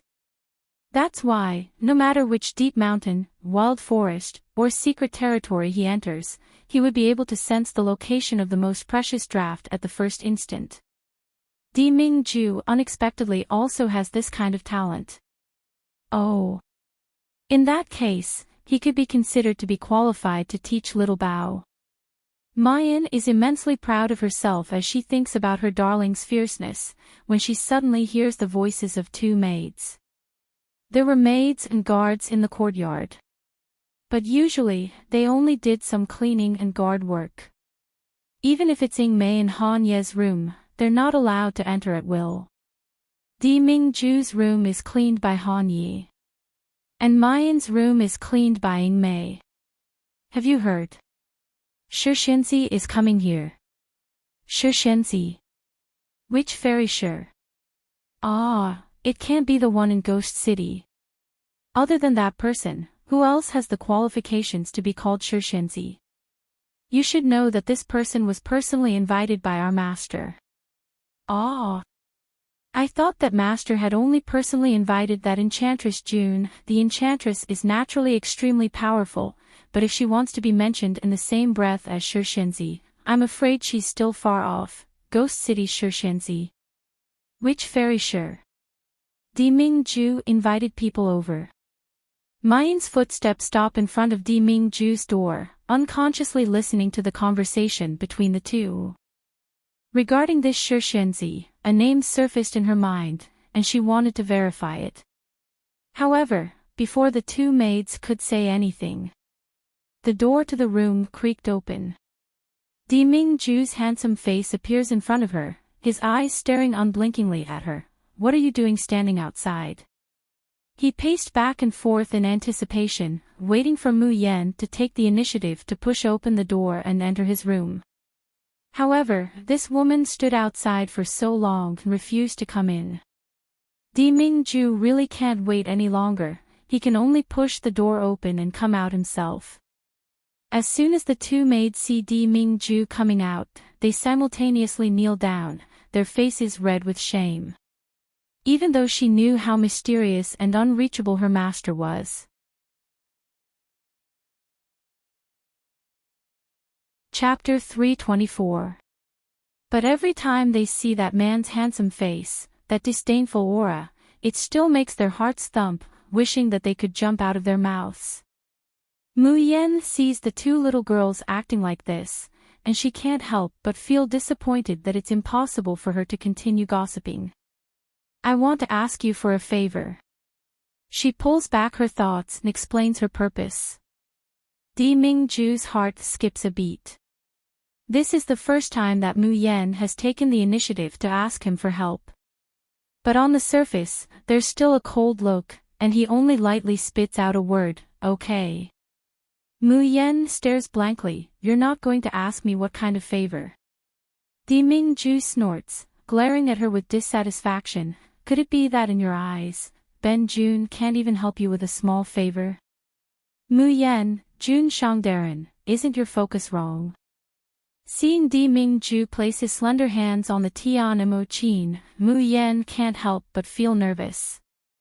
Can the Tian Mo Qin really approve of other people besides her and Xiao Bao?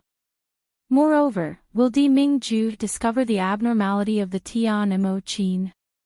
In the Yanwu continent, the zither of ordinary musicians are also made from special spiritual objects. Just like the weapons in the hands of martial artists, they can react to internal force. But how can those zither be compared to the Tian Mo Qin? Di Mingju curls his fingers, as if he's going to play. But suddenly, he stops and turns to look at Mu Yan. "Ben Jun doesn't understand music theory, you come and personally teach me." "Ah."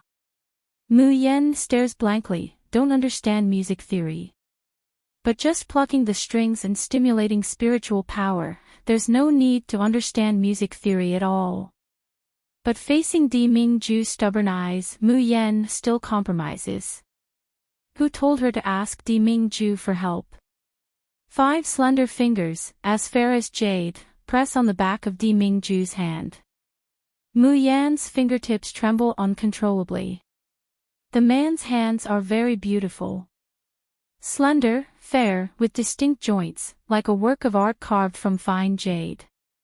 But when Mu Yan's beautiful little hands, which seem to be shrouded in luster, are overlapped with his, she can clearly feel the difference between a man and a woman. Mu Yan usually doesn't blush when she teases Di Mingju. At this moment, looking at the 2 pairs of crossed hands, she could only feel her heart beating faster and her ears turning red. But right at this moment, Di Mingju tilts his head and slowly breathes into her ear, still not going to start. The man's sexy aura assaulted her senses. Mu Yan's finger trembles again, and it slides between Di Mingju's fingers. The two people's hands almost become entwined with each other's. She promptly gathers her mind and takes a deep breath. She gently plucks the zither strings with Di Mingju's fingers. The sound of the zither rose up in spirals. It was a little messy and a little sobbing. But it was indescribably beautiful. The man and woman snuggling together looked so beautiful under the sun. It was as if they were a match made in heaven. When Ingmei saw this scene, she turned her head away in embarrassment, but her eyes revealed a trace of a happy smile. After being alone for so long, it was great that his master could find someone he loved. The person Master was looking for was actually Miss June. This was simply too great. Han Yi, who just came in from outside the courtyard, sees this scene, but he doesn't see Ying Mei's expression. Thus, he automatically and spontaneously understood that Ying Mei saw the intimacy between Jun Shang and Miss Mu Yan.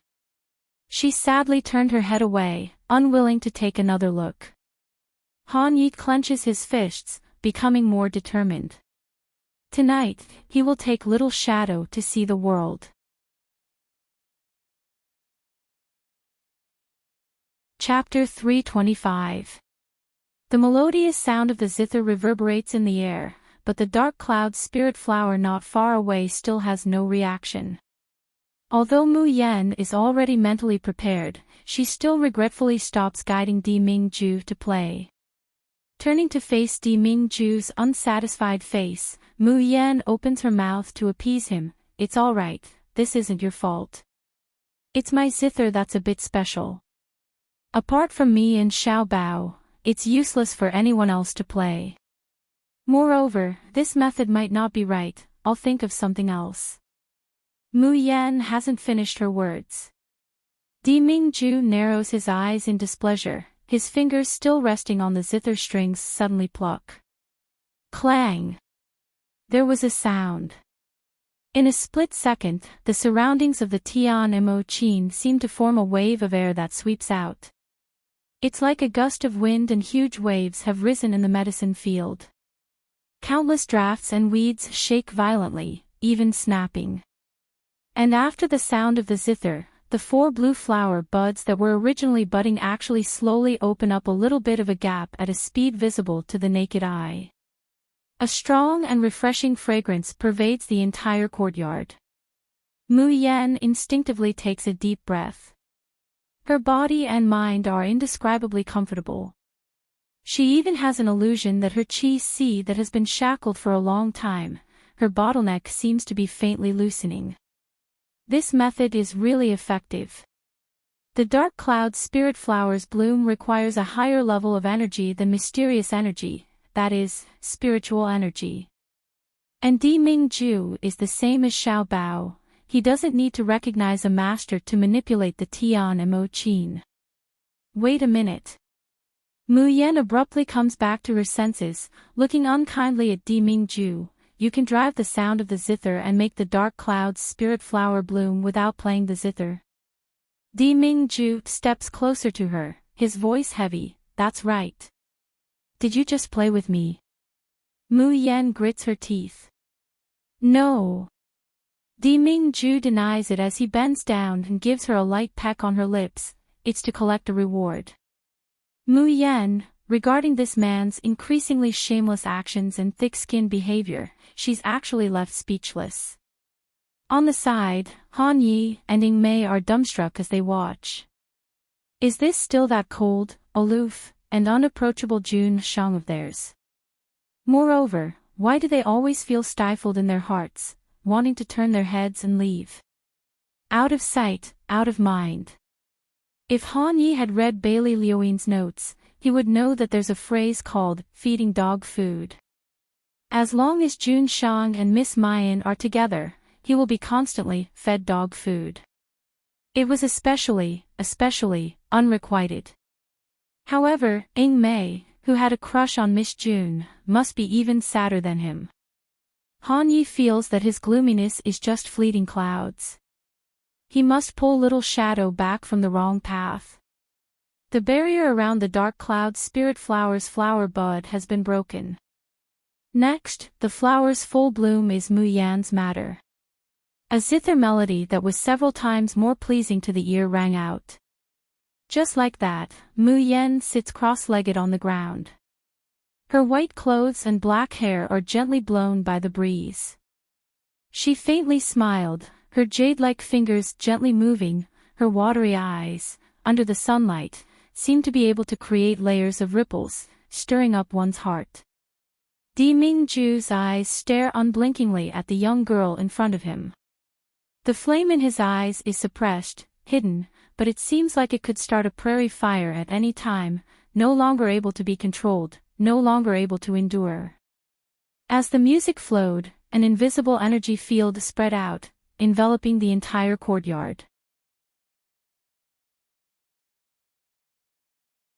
Chapter 326. Many of the herbs in the medicine field are rare drafts, and it takes at least 10 years for them to grow. But during this time, they have already harvested several batches.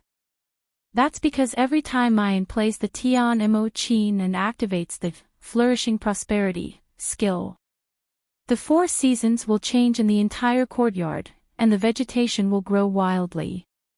And as Mayan's skill matures, the number of times the 4 seasons will change from 1 to 2, 3, 4. Di Mingju already knew that the woman he likes isn't ordinary. The Shin musician is even more extraordinary. But seeing the scene of the 4 seasons changing in the courtyard, his pupils still slightly contract. The legendary Shin musician, his Mayan, seems to be more special and powerful than he imagined. But also, more dangerous. Whatever happens in this courtyard, not a shred of it can be leaked out. Di Mingju lowers his voice, coldly instructing Han Yi. The sound of the zither alone can give birth to all things, and even make the dark cloud's spirit flower bloom. If such news were to spread, the entire Yanwu continent would probably be turned upside down. No. Not only the Yanwu continent, even the Shoshin continent would, and at that time, Mayan's identity as a Shin musician might not be concealed. Han Yi abruptly comes back to his senses and promptly bows, "Master, rest assured, the guards around are all trusted subordinates. Other people can't come to the medicine garden. Miss Mayan's uniqueness will never be known by anyone else." As the music slowly comes to an end, Mayan opens her eyes and looks at the dark cloud's spirit flower with a frightening brightness. Normally, she would be so tired that she almost collapses after using the Flourishing Prosperity for a few hours. She needs the assistance of the echo sound to recover.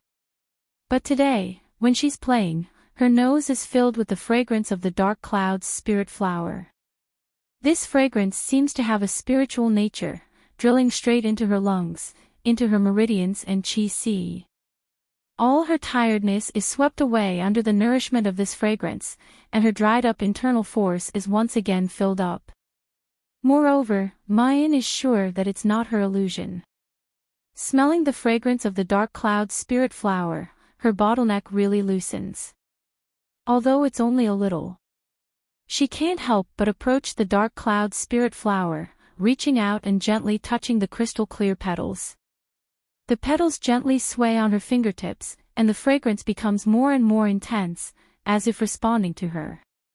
Mayan only felt that she was liking this flower more and more. Di Mingju. She gets up and looks at the man standing not too far away. "These dark cloud spirit flowers, can you give me one?" She had cultivated a total of 4 dark cloud spirit flowers.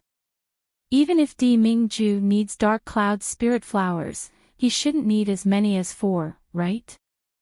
Di Mingju takes a step closer. "You want the dark cloud spirit flower?"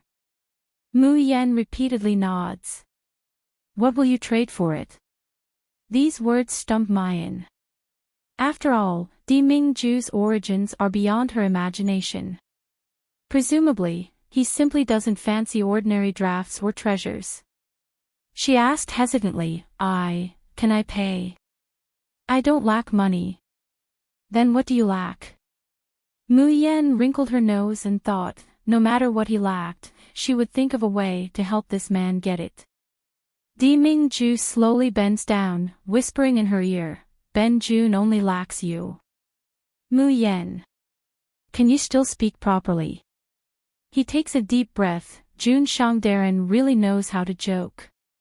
Ben Jun never jokes. Di Mingju coldly replies. Chapter 327. Looking at the man's resolute departing figure, Mayan suddenly feels stifled. What's so great about it? At worst she'll just go back and cultivate the remaining 2 seeds of the dark cloud's spirit flower. However, Thinking that the blooming of the dark cloud spirit flower requires Deming Ju's assistance, she can only sigh helplessly. How can this man be so stingy? She's the one who painstakingly raised this flower. Sure enough, her dear Xiaobao is the best.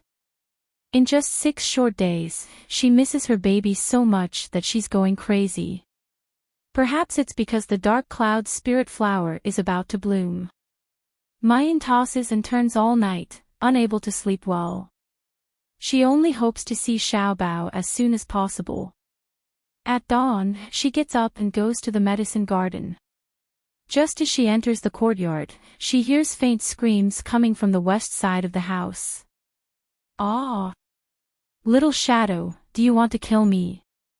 Taking you to the brothel, isn't that good for you?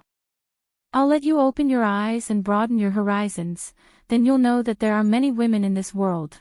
Don't hit me, I was wrong, okay? I won't dare to do it again. But I advise you, Miss June is masters, you must not have any wishful thinking. That's fatal."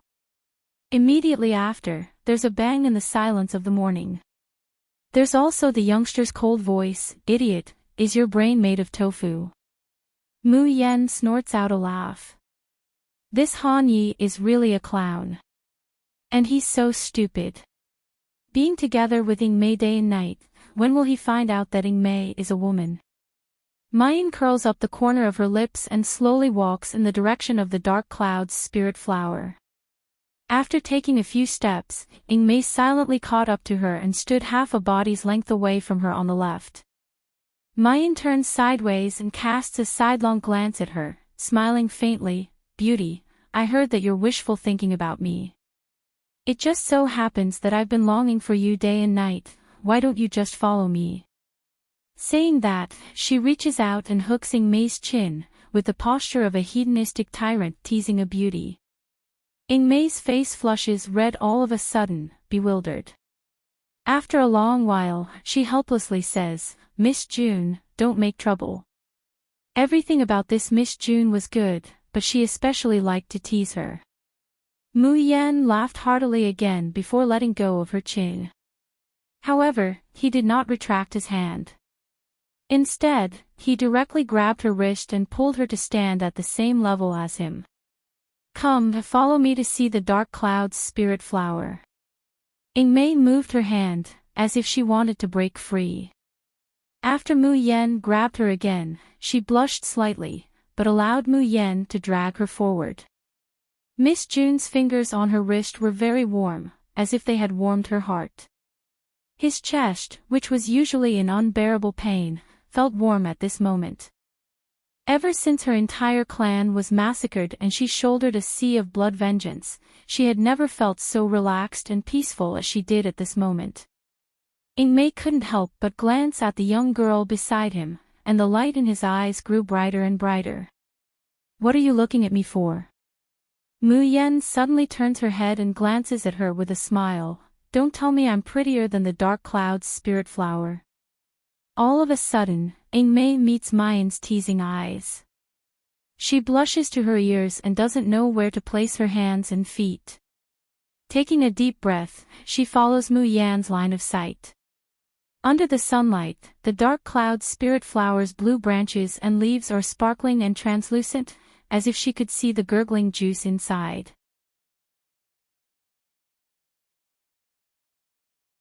Chapter 328. A fresh fragrance filled the air. It was very light, but it made people feel relaxed and happy. This was the legendary dark cloud's spirit flower. It was truly beautiful.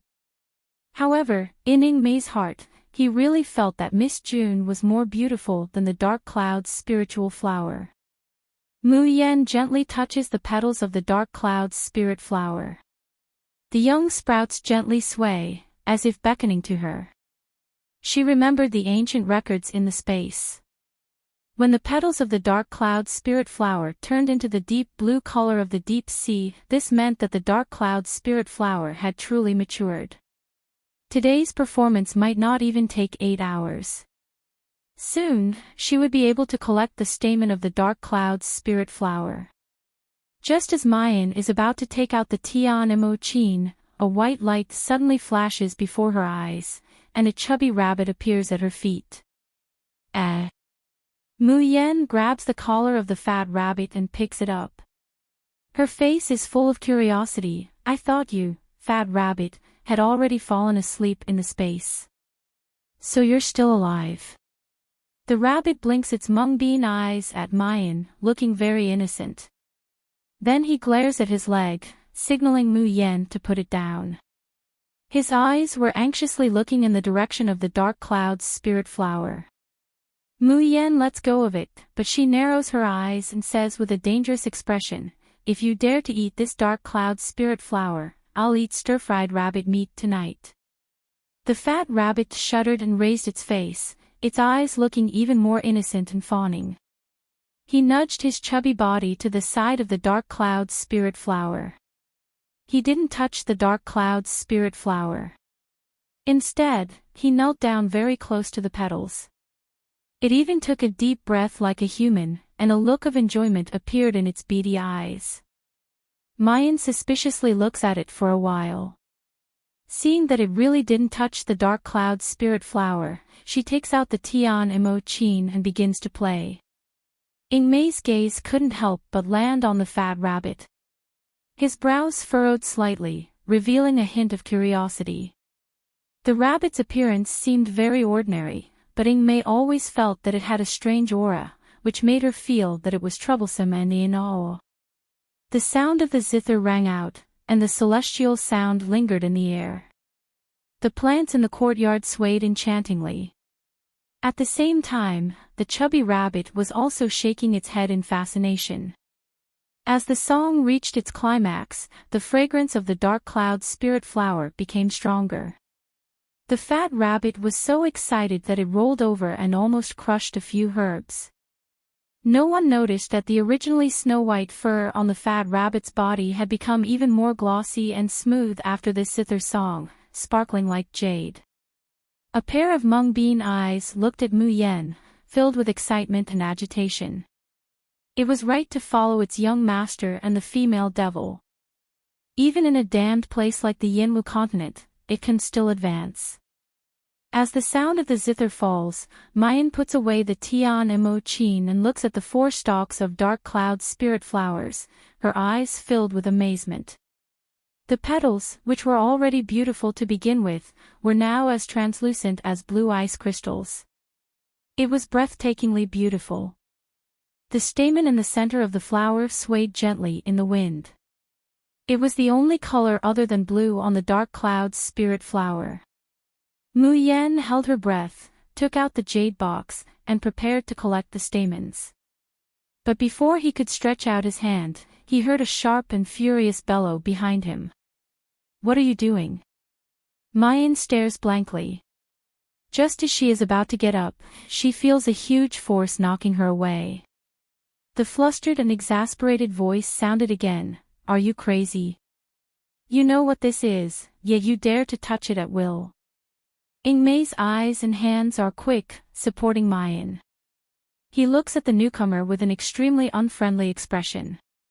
Mayan also looks over. Chapter 329. He saw that the person who came was a little girl wearing a green dress and had her hair combed into a double-ringed bun. Her appearance could be considered delicate and cute, but the arrogance on her face made her look harsh. When the little girl looks up and sees Mayan's appearance, a trace of amazement flashes through her eyes. Then, his brows furrowed even more. With her hands on her hips, she shouted at Mu Yen, "Do you know that this dark cloud spirit flower is something that my family's miss wants to use to refine pills? What if you break it?" Mu Yen narrows her eyes. "Who are you?" The fat rabbit at her feet bared his teeth and made a strange grumbling noise. Ingmei's expression became even colder. He took a step forward and was about to make a move. She would not allow anyone to humiliate Miss June. However, the little girl sneered disdainfully, "Me? I'm sure Xianzi's personal maid." I'm here on the orders of my young miss to collect the stamens of the dark cloud's spirit flower.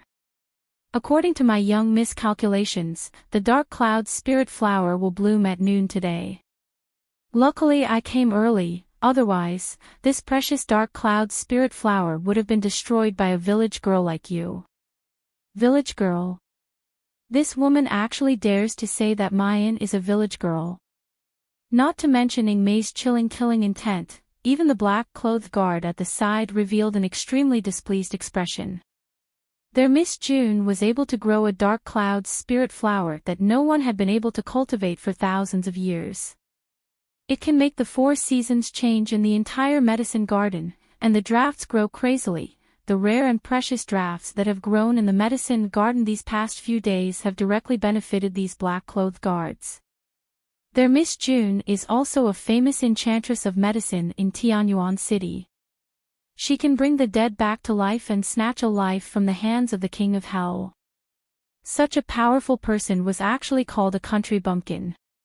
Where did this woman get her face from?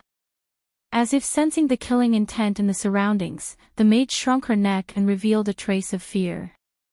But very quickly, she puffs out her chest and says with a cold snort, "Our miss was personally invited by the owner of this courtyard from the ghost city.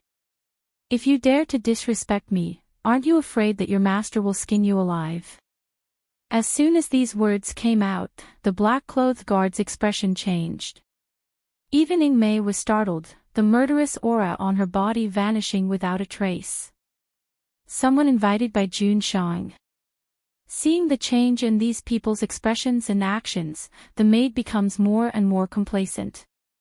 Raising her chin, she arrogantly says, "Do you know how many people in the entire Yanwu continent want to move our miss? It is your greatest honor that our young miss is willing to come here." Shixianzi. "Your young lady, is it Shirlanling?" Mu Yan suddenly asked.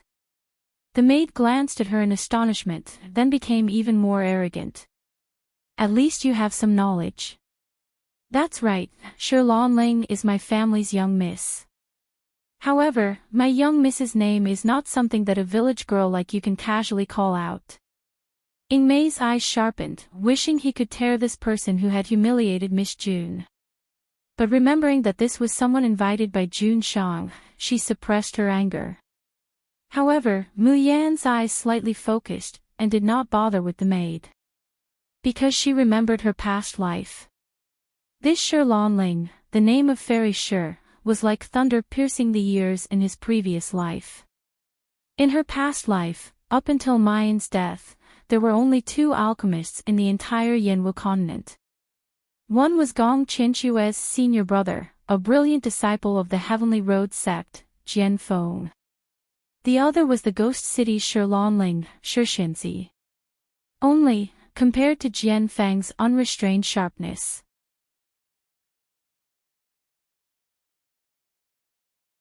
Chapter 330. Shirlanling was even more low-key, or it could be said that she mainly served the ghost city. Unless she goes through the ghost city's relationship, she won't easily make a move. Therefore, he was not as famous as Jian Feng. But back then, Mu Yan had heard Gong Qinchue say that this Shirlanling's alchemy level was not inferior to Jian Feng's. He saw that Mayan was in a trance and was silent. It seemed that she was frightened by the name of her Mississippi. The maid couldn't help but sneer. Her expression was arrogant, but her tone was slightly better. "Don't blame me for what I said just now. My family's young miss has been waiting for this dark cloud's spirit flower for a long time. You're just a village girl who doesn't understand medicine, so it's best if you don't touch it. The cultivation of the dark cloud's spirit flower is extremely difficult. In order to give it to my family's young miss, the owner of this courtyard spent a great deal of effort. If you accidentally kill it, even if you were to be skinned and sold, you wouldn't be able to afford it." Mayan slowly lifts her eyes. "You said that these flowers are for Shirlanling?" "Of course." The maid looked at her with disdain. "Did you know that your master had already found my young miss a month ago and said that he would send the stamen of the dark cloud's spirit flower within a month for my young miss to refine pills? It's just that my young miss knows how precious the dark cloud's spirit flower is. She's afraid that you won't be able to pick it well with your rough hands and feet, so she sent me over to take a look. Humph, it's fortunate that I came. Otherwise, the dark cloud's spirit flower that the noble had specially cultivated for my family's young miss would have been killed by a clumsy village girl like you. The corners of Mayan's lips slowly curl up, a bright and beautiful smile blooming on her beautiful face. However, the more enchanting her smile was, the colder her eyes became. So that's why the dark cloud's spirit flower is so important to him. Ingmei looks at Mayan anxiously. He wants to say something, but he can't say a word. She has been by Jun Shang's side for so many years that she understands him better than anyone else. Aside from Miss Jun, there has never been a woman in this world who can make Jun Shang speak to her in a friendly manner. Even Tian Yimen's successor Ling Qingwan, Jun Shang has never paid any attention to her. Let alone this so-called Shixinzi. Miss Jun, don't misunderstand, Jun Shang he treats you. Before Ingmei could finish his words, the maid coldly stared at him. A pair of eyes with scrutiny and disgust, scanning Mu Yen up and down. Then, he spits, so you're the vixen that they've been talking about, the one who seduces nobles all day long. I heard that you're the one in charge of growing this dark cloud's spirit flower. Ha! A country bumpkin, a gardener, don't tell me that she thinks she can climb into the master's bed just because of her looks. Bah, how shameless. Luckily you didn't touch the dark cloud's spirit flower just now. Otherwise, this pure and holy flower would have been tainted by you. As she spoke, the maidservant took out a jade box and bent down to pick the dark cloud's spirit flower. Roar! The fat rabbit crouching beside Mu Yen suddenly lets out a beast-like roar. His entire body bounced up and crashed into the maidservant. His tiny eyes were filled with anxiety. But it was still a step too late. The moment the maid's hand touches the dark cloud's spirit flower, the dark cloud spirit flower that Mu Yen had painstakingly cultivated for 6 days and played for 8 hours a day, withers at a speed visible to the naked eye. Everyone at the scene widens their eyes, aghast at this scene. Mu Yan's heart tightens, an indescribable sadness and sourness welling up in her heart.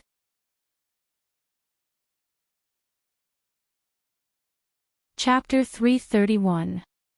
Listening to her zither every day, gently swaying when she touches them, it's like they have a life of their own, clinging to her and responding to her. But at this moment, one of the beautiful and fragile little flowers has withered. Mayan can even feel the loss of a breath of life in the air. The maidservant's face is filled with panic. She looks at the remaining black ash in her hand, the withered leaves of the dark cloud's spirit flower. Then she looks at Mayan and the fat rabbit that has already jumped back to her side. She suddenly screams, "It's you! You must have done something to make this dark cloud's spirit flower wither, isn't it? That's right, you must be jealous that my family's miss has gotten the nobleman's favor, so you instigated that rabbit to deliberately kill the dark cloud's spirit flower. I'm not done with you." Saying that, she takes a step and suddenly pounces towards Mayan. Releasing her formidable internal force, she's actually at the peak of Earth stage. However, before the maidservant can get close to Mayan, Ingmei steps forward and stretches out her hand to block her way. Ingmei's gaze is indescribably cold. She's always liked to kill to stop killing, and use violence to curb violence. This woman dares to insult Mayan. If it was in normal times, she would have already been ruthlessly tortured to death. Meeting Ingmei's eyes, the maidservant shudders, and even the internal force that was originally condensed in her palm disperses due to fear. She trembles and opens her mouth. What do you want to do? I'm Shixinzi's personal maidservant. If you hurt me, the nobleman won't let you off. Ingmei sneers, her gaze like a knife. I'll kill you and bury you in the ground. No one will know that you've been here. Do you want to try? The maidservant widens her eyes in horror and is about to speak. Suddenly, she catches a glimpse of several figures out of the corner of her eye. She leans back and directly falls to the ground, then lets out a pained wail. It hurts. What do you want to do? You destroyed the dark cloud spirit flower, and now you want to kill me to silence me. Woo woo woo. Ingmei suddenly raises her head and sees the figures coming this way. She promptly kneels down on one knee, paying respects to Jun Shang. The black-clothed guards in the courtyard kneel down, paying respects to Jun Shang. In a split second, Mayan is the only one standing alone in the courtyard. Di Mingju looks towards her. The girl's skin was so white that it was almost transparent under the sunlight. Her long eyelashes drooped slightly, covering the light in her eyes. The corners of her mouth curled up slightly, revealing a faintly discernible charming smile. However, this smile did not have the slightest bit of temptation and slyness that it usually had. Instead, it had a trace of coldness. Di Mingju frowns, coldly saying, "What's going on?" The crying maid secretly opened her eyes to look at the man walking over. Her eyes were filled with amazement. Her face turned red with embarrassment. In her entire life, she had never seen a man who could be as handsome as this mysterious nobleman in front of her. That celestial appearance, that noble aura that looked down on the world, it was no wonder that even the otherworldly young miss was captivated by this person's elegance. The maid sees that Di Mingju is getting closer and closer. Impatience floats up in her eyes because she doesn't get an answer. She quickly calmed herself down and sat up on her knees. With a sobbing tone, she said, "Young master. Yesterday, the guards by your side came to inform young miss that the dark cloud spirit flower would bloom today. Young miss was worried that the dark cloud spirit flower would be damaged in the process of collecting it, so she specifically let this servant come over to take a look, and also let this servant personally pick the stamens of the dark cloud spirit flower."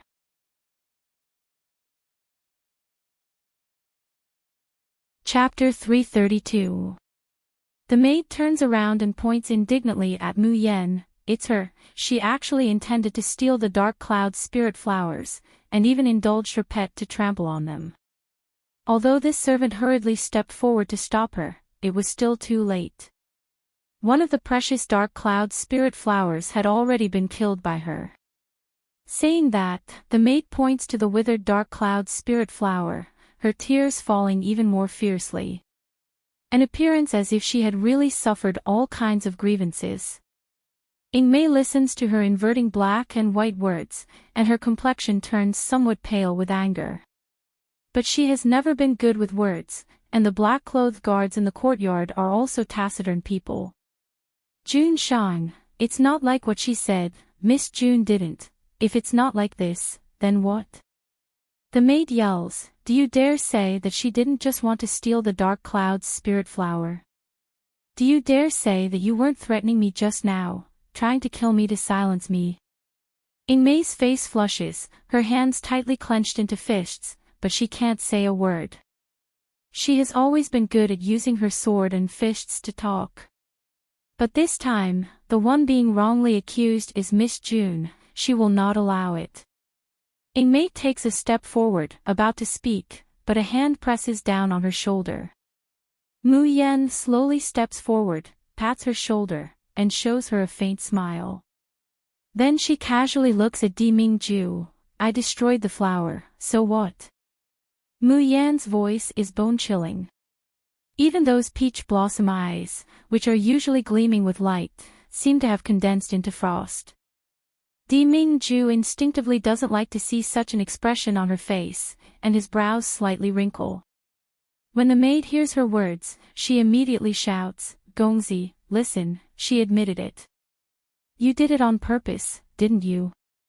Deliberately destroying my family's Miss Dark Cloud's spirit flower." Mu Yan looks at her, her eyes indifferent, her expression unspeakably careless. "Yes, I did it on purpose. What can you do to me? These dark cloud spirit flowers were planted by me. I don't want to give even one to your family's miss. What can you do to me?" Saying that, she raises her hand, about to take away the remaining 3 dark clouds spirit flowers. She doesn't want to experience what happened just now, watching with her own eyes as the flowers she had cultivated wither and wither, her life vanishing. However, his profound chi had not even touched the dark cloud's spirit flower. Di Mingju grabs her wrist. With his Xian chi controlled, the dark cloud's spirit flower naturally couldn't be kept. Mayan abruptly raises her head to look at Di Mingju. There's finally a trace of annoyance in her eyes. Let go. Not only does Di Mingju not let go, his fingertips gently stroke her wrist, as if he's flirting.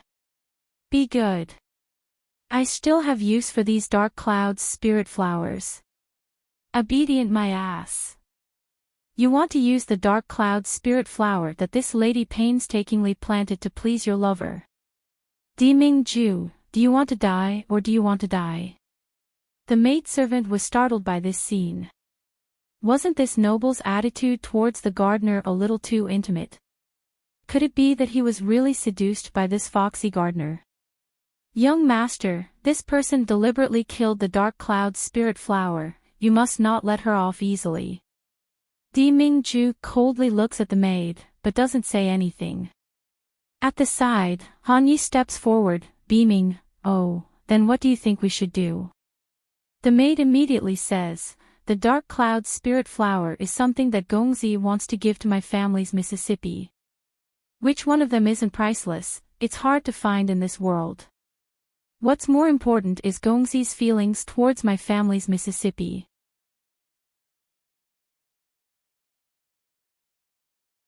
Chapter 333.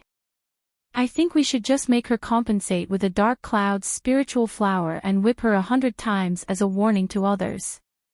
When she says these words, the maid looks at Mayan with eyes full of malice and ridicule.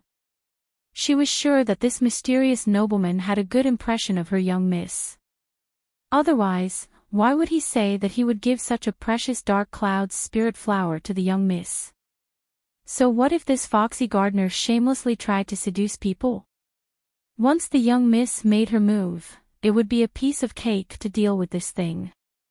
Mayan looks up at Di Mingju, smiling like a flower, killing Jun Shang's intentions for his lover. Mayan really deserves to die 1,000 deaths. As he says this, the mysterious energy in his hands suddenly revolves, breaking free from Di Mingju's bindings in a split second. Who knew that as soon as his hand broke free, his waist would be grabbed? The distance between the two of them became even closer. Mayan is going crazy with anger. But Di Mingju seems to be looking at a mischievous child. His voice is clear and cold, carrying a helpless pampering tone, don't make trouble. Or, do you want to be closer to Ben Jun? Mu Yen. She really wants to castrate this bastard. The maid is shocked and resentful as she looks at Mayan, who is getting closer to Di Mingju. The light in her eyes turns from complacent to bitter resentment. But he hears Han Yi continue to smile and ask, the dark cloud spirit flower is a rare plant, it's hard to find in this world. To find another one is almost an impossible matter. This request seems a bit too much. When the maid hears Han Ye's words, her eyes immediately brighten. It turned out that this foxy charmer had not completely hooked the noble's heart. She had damaged young Mrs. Dark Cloud's spiritual flower, so she had to compensate as well. The maid composed herself. It's precisely because the Dark Cloud spirit flower is hard to find in this world that she has to compensate. I remember my young miss saying that if the Dark Cloud spirit flower were to appear in this world, it would be worth at least 10 million gold coins. Since she couldn't take out a single Dark Cloud spiritual flower, she would have to compensate him with gold coins. Also, there's no way you can escape the 100 lashes. Han Yi blinks, 10 million gold coins, that's not a small number, right? I'm afraid an ordinary person wouldn't be able to earn that much even after several lifetimes. She only has herself to blame. The maid's eyes brighten as she stares at Mayan, her eyes brimming with malice. If she really can't come up with the money, I think it's not bad to sell her to the ghost city's Wanrenku. With her beauty, she could definitely be sold for a good price. When the time comes, I'll work like a cow or a horse in the ghost city for several decades. There will be a day when I can gather 10 million gold coins. As soon as he said that, everyone's expression changed. Even Han Ye's eyes are a little heavy. Not to mention Di Mingju.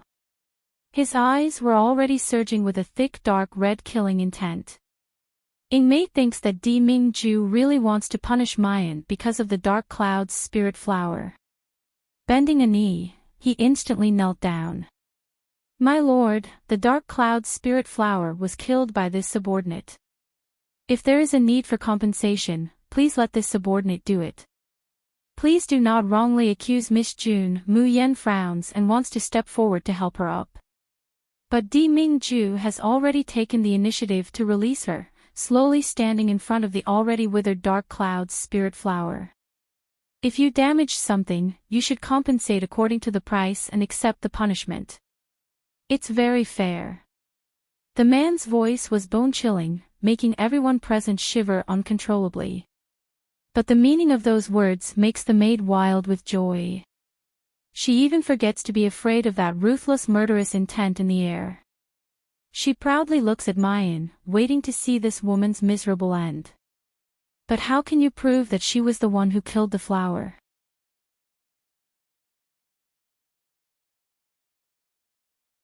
Chapter 334. The maid stares blankly, then immediately says, I saw it with my own eyes, I'm a witness. Witness? There's no need.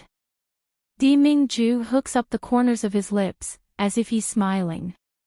But the bloodthirst and coldness in his eyes make his handsome face look particularly dangerous. Ben Jun has better evidence. As soon as his voice falls, a powerful energy strikes at the withered spirit flower. Flames soar, and the withered branches and leaves are burned to nothing. In the next moment, a wisp of black gas comes out of the smoke, flying straight towards the maid.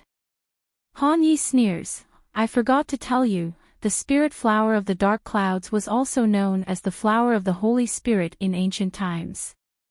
Because it can only accept the watering of the purer and purer aura.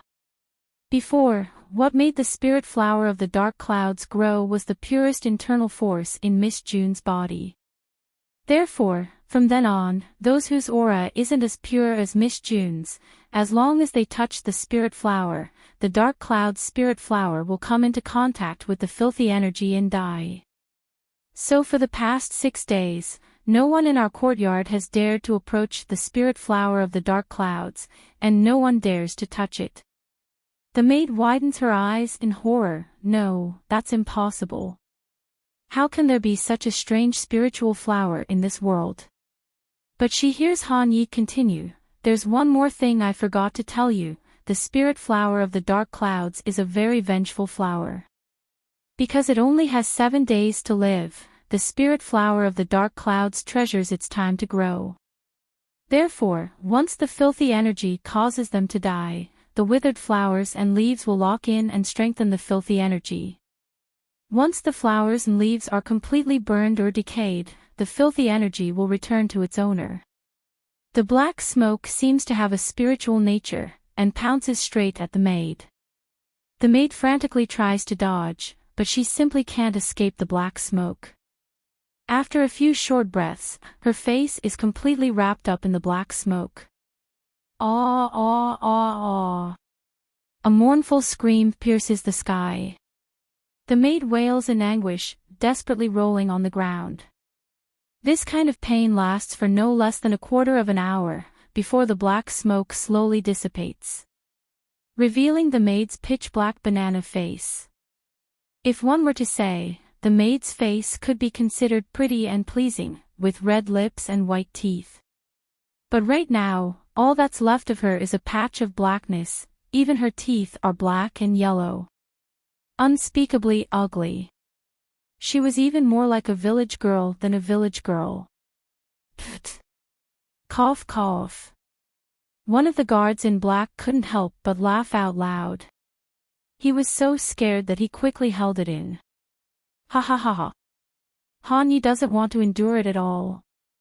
He holds his stomach and leans on Ing Mei, laughing so hard that he can't stand straight. Ha ha ha, little shadow, look at that face of hers, don't you think it looks like a briquette? Ing Mei pushes Han Yi away in disgust. Seeing the maid's appearance, she can't help but curve up the corners of her lips. Mu Yan is also somewhat dumbfounded. She didn't know that the Dark Cloud Spirit Flower still had such abilities after it died. This method of revenge was truly ingenious. Puchi. Di Mingju looks at the smile on her face, and the coldness between his brows finally recedes a little, turning into a gentle pampering. The maid touched her face. When she put her hand down from her face, she saw that her palm was pitch black. This kind of blackness could not be erased or washed away no matter what. She was originally quite confident in her appearance and had always fantasized about being able to follow the young miss and marry the handsome son-in-law together with the young miss. But now, everything was destroyed.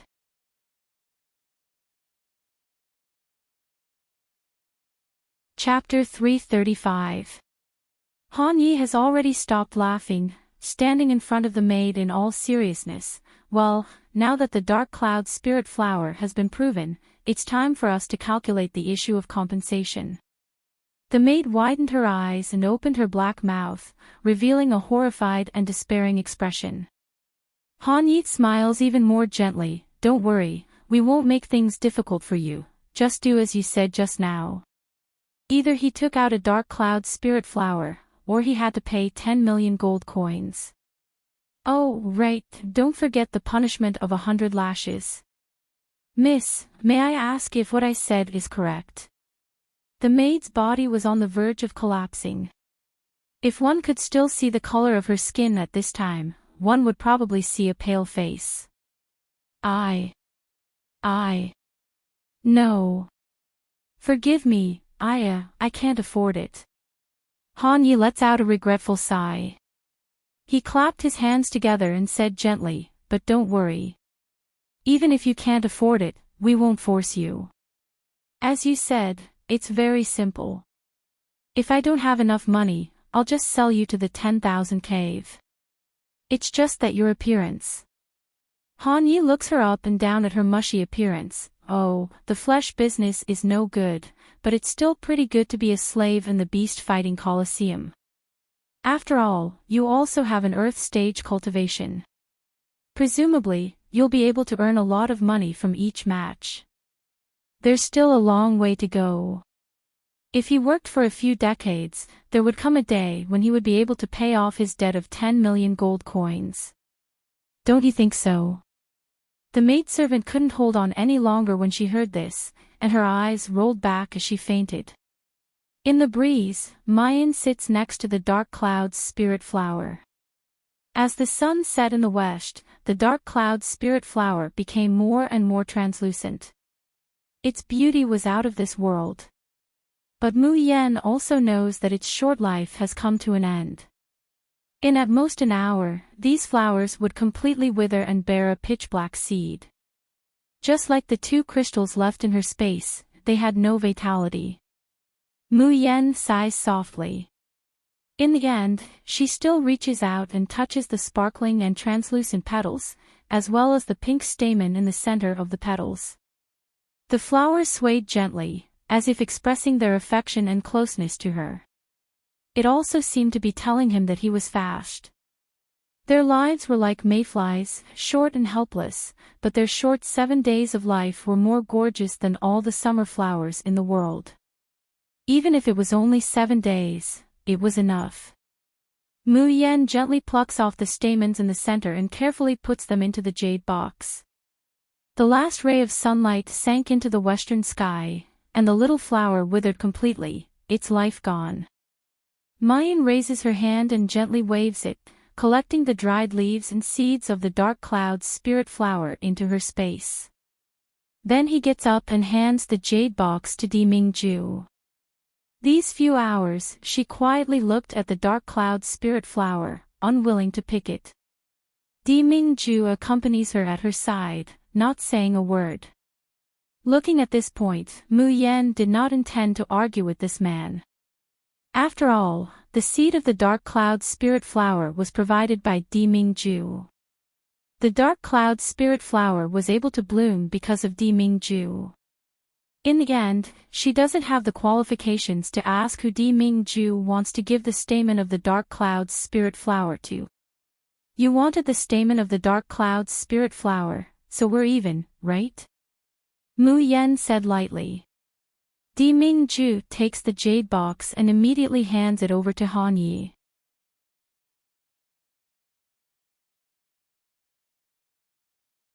Chapter 336. Just a moment ago, Mu Yan thought that she had thought things through. Hearing this, the displeasure in his heart immediately turned into a raging fire. This bastard really wanted to give away the stamen of the dark cloud spirit flower that he had worked so hard to grow. He really wanted to snatch back the jade box that he had just handed over. However, Han Yi doesn't give her the slightest chance. He takes the jade box, and without even saying a word, he turns into light and disappears. From the looks of it, he was really anxious. Mayan's eyes are heavy.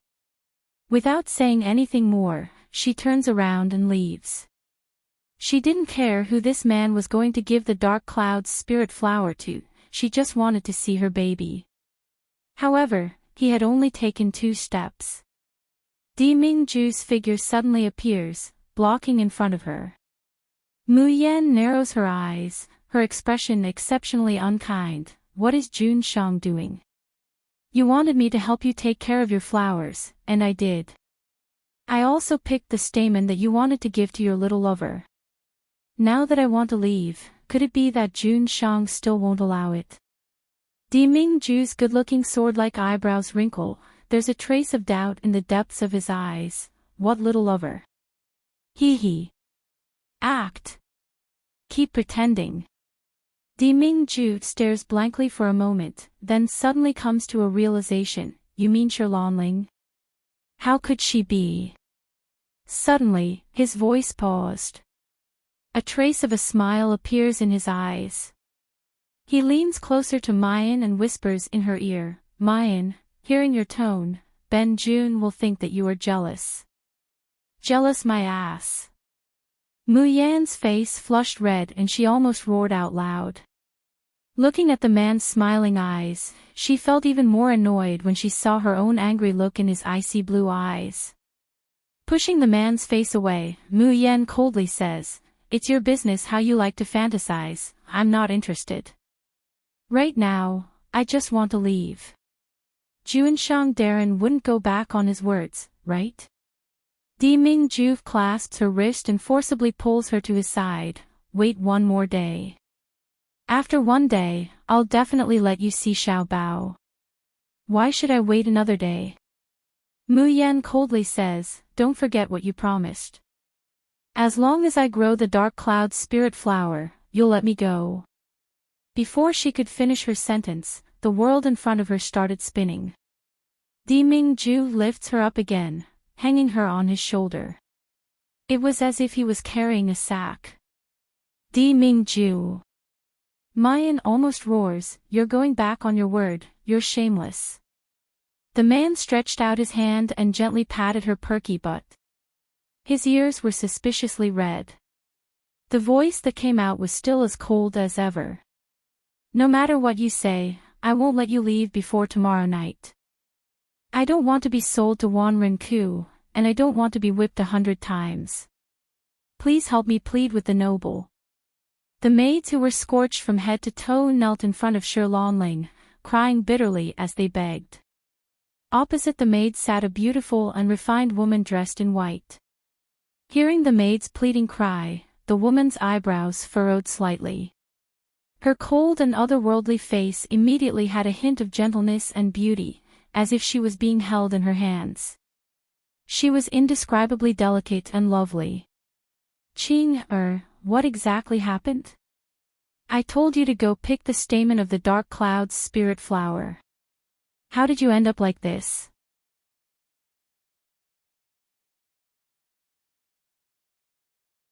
Chapter 337. This servant couldn't stand it, so I tried to reason with her, but I didn't expect that I would end up like this. She told him what had happened in the herb garden with a lot of embellishments. She focuses on how Mayan coveted the dark cloud's spirit flower, and after discovering that it was given to Shirlanling, she deliberately destroyed it and framed her. After Di Mingju appeared, how she seduced Di Mingju. The more Shirlanling listens, the tighter her brows knit together. Her calm and tranquil eyes also slightly sink. Do you know where that person came from? The maid sees the displeasure in Shirlanling's eyes, and a flash of happiness appears on her face. She immediately says, replying to Miss, that woman is called Mayan, and she's now a famous doctor in Tianyuan City. I heard that she also passed the senior doctor's exam of Xian Medical Pavilion. Ah. Xian Medical Pavilion. Shirlanling lets out a disdainful sneer, clearly not putting Xian Medical Pavilion in her eyes at all. The maid still wants to say more, but Han Yi has already rushed over like a gust of wind. Miss Shir. Han Yi slightly gasps for breath as he takes out the jade box. He goes straight to the point. This is the stamen of the dark cloud's spirit flower. Jun Shang wants it, please complete it as soon as possible. Shirlanling takes the jade box, her fingers gently caressing the top. A man's incomparably handsome face seems to appear before her eyes. A slight heat rises on her cheeks. Why didn't Di Jun himself come? She murmurs softly, and about today's matter, I heard from Qing. Oh, if Miss Shir didn't mention it, I would have forgotten. Han Yi seems to have just discovered the maid's existence, curling his lips up into a sneer. Why are you still here? Didn't you promise to go to the ghost city to receive 100 lashes, and then go to the beast fighting coliseum to raise money to pay off the debt? Hearing Han Ye's words, the maid's eyes fill with fear. She looks at Shirlanling with a pleading look. Miss. Shirlanling's brows slightly wrinkle. Guard Han, there might be some misunderstanding in today's matter. Even if Qing was really framed and accidentally killed the dark cloud spirit flower, there's no need to be so overbearing, right? After all, Qing is my personal maid. I don't know if Guard Han can allow me to see Di Jun, and ask him to make an exception. There's no need to make an exception. Han Yi says with a smile that isn't a smile, since Miss Shir is pleading for leniency, it's fine not to send that person to Wanrenku. Hearing this, the maidservant's face revealed an ecstatic expression. Shirlanling also smiled with satisfaction, her face carrying a touch of pride and joy. Who knew that Han Ye's next sentence would make her so angry that she almost drops the jade box on the ground? As long as Miss Lan is willing to compensate my family's June with millions of gold coins, your maid naturally wouldn't have to go to Wanrenku. Of course, the punishment of 100 lashes is unavoidable. Shirlanling clenched her teeth. Guard Han, do you think the Emperor knows that you are acting on your own? Han Yi has an indifferent look on his face. If Miss Shir feels that it is necessary, you are welcome to complain to my Jun Shang at any time. As he spoke, he clapped his hands. Immediately, someone rushed in and dragged the screaming maid out. 100 lashes, in addition to being sent to the 10,000 cave, sent to the beast fighting arena, to spend the rest of his life fighting with beasts and humans until his death. Piak. Shirlanling heavily slammed the jade box in her hand onto the table, her face alternating between green and purple. But in the end, she still managed to endure it.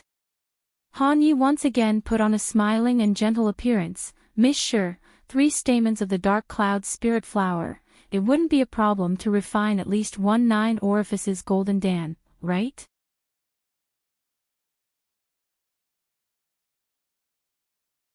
Chapter 338. Refining a golden elixir of 9 orifices with 3 dark cloud spirit flowers was already a very high success rate. Shirlanling arrogantly raised her chin. Of course, there's no problem. With my Sure Lanling's alchemy skills, the Emperor Lord doesn't need to worry at all. Once the elixir is refined, Lanling will personally deliver the elixir to the Emperor. Others couldn't even refine a golden pill of 9 orifices with 3 dark clouds spirit flowers. But she insisted on making 2 or 3 pills. At that time, she would definitely make that person look at her in a different light. She would definitely let that person know that she was the best. Sure Lanling pressed her hand on the jade box, her eyes full of expectation, desire, and determination. She didn't even hear Han Ye's words, "There's no need, Jun Shang doesn't see outsiders." He just immersed himself in his own world. From the first moment she laid eyes on Di Mingju, Sure Lanling has allowed her heart to sink completely into this man. Because she knows that in the Yanwu continent, there will never be another man like this person, handsome, powerful, and aloof. Only a man like this was worthy of her, Sure Lanling. With a creak, the door was pushed open. Ingmei carefully carried the dishes into the house. However, the room was quiet and the light was dim. There were no melodious zither sounds, no warm candlelight, and no refreshing fragrance. What made Ingmei uneasy was that she could smell a faint smell of blood in the air. He put down the tray, walked around the screen, and entered the room. Ingmei saw a figure moving slowly on the bed and called out softly, "Miss June, it's time to eat. You haven't even had breakfast." Before he finished speaking, Ingmei's expression suddenly changed. On the bed not far away, a young girl in pajamas was leaning against the headboard. His face was pale, and his head was slightly drooping. He was so weak that he looked like he could fall off the bed at any time. What was even more frightening was that her pale lips and snow-white clothes were stained with captivating red blood. "Miss June."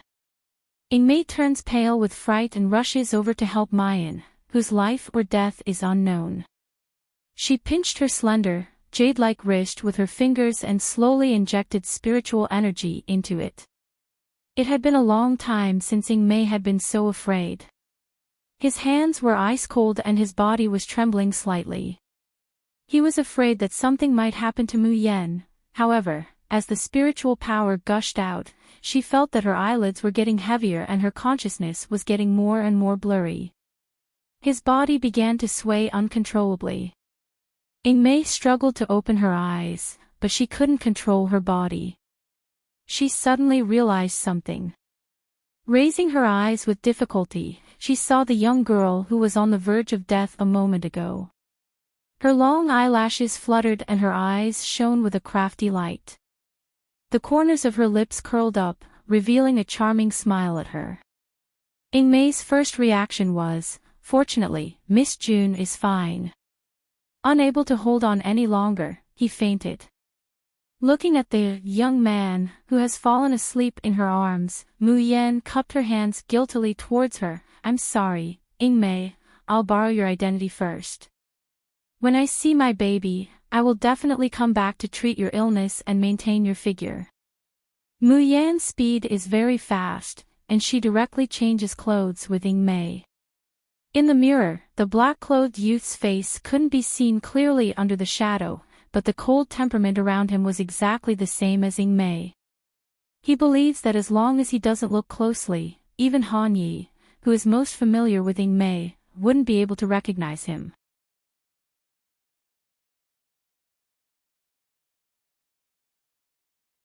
Chapter 339. She quietly leaves the room. As she passes by the food on the table, Mayan swallows her saliva, but in the end, she still restrains herself. In order to act more realistically, she didn't even eat breakfast. She's really hungry now. But in order to see her dear Xiao Bao, what's a little hunger? Today is a rainy day, and the entire courtyard is dark and gloomy. Mayan pretends to be a Ingmei, effortlessly passing through the guards. Just as she's about to approach the courtyard gate, she sees a tall figure coming towards her. That cold and powerful aura, even from dozens of meters away, can't be ignored at all. Mayan's pupils contract, and she inwardly says that it's not good. How could she be so unlucky? She managed to deal with the Yingmei with great difficulty, but she actually bumps into this guy. However, there are no obstacles between the two of them. If she tries to hide or pretend not to see it now, it would only make things worse. Mayan takes a deep breath, and as Di Mingju slowly approaches imitating the Yingmei, she slightly bows, and deliberately lowers her voice, Jun Shang. Di Mingju's expression is indifferent. Where's Mayan? Mayan's heart tightens, and she strives to make her tone sound as indifferent as the Yingmei, replying to Jun Shang, Miss Mayan is currently resting. Di Mingju's brows slightly wrinkle, and a trace of worry flits across his eyes. He no longer pays attention to the Yingmei in front of him, and directly brushes past her, heading towards Mayan's room. The two brush past each other, and Mayan lets out a long sigh of relief. Then, just as she's about to take a step, the man who has already brushed past her abruptly stops and turns around. Wait a minute. Mayan's heart suddenly jumps up to her throat. Jun Shang, is there anything else? She lowers her head, not daring to look up. So she doesn't see the man slightly narrowing his eyes not far from her. A pair of eyes unblinkingly falls on her, and then a dark light flashes. What did Mayan do today? Nothing, nothing. Miss June has been resting today. Oh. Is that so? Yes. Mayan grits her teeth. Jun Shang, if there's nothing else, this subordinate will take her leave first. There's a moment of silence from the other side. Just as Mayan is about to break into a run, the man's deep voice slowly speaks.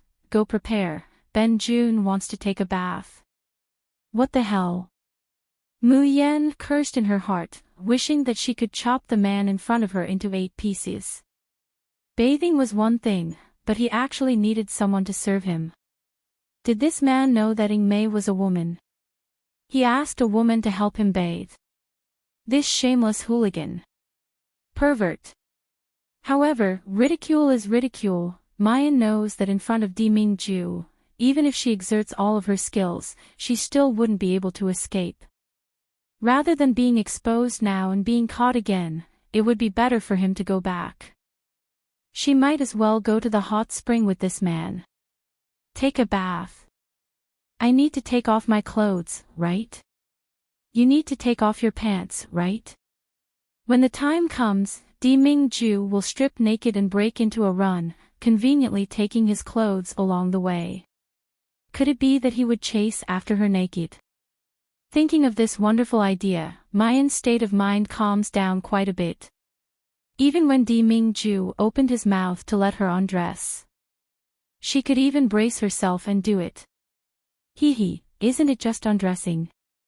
It's not the first time anyway. The first time they were strangers, the second time they were friends, the third and fourth time they were easy to get along with your sister. Di Mingju, this bastard, does he usually let Yingmei undress him when he takes a bath?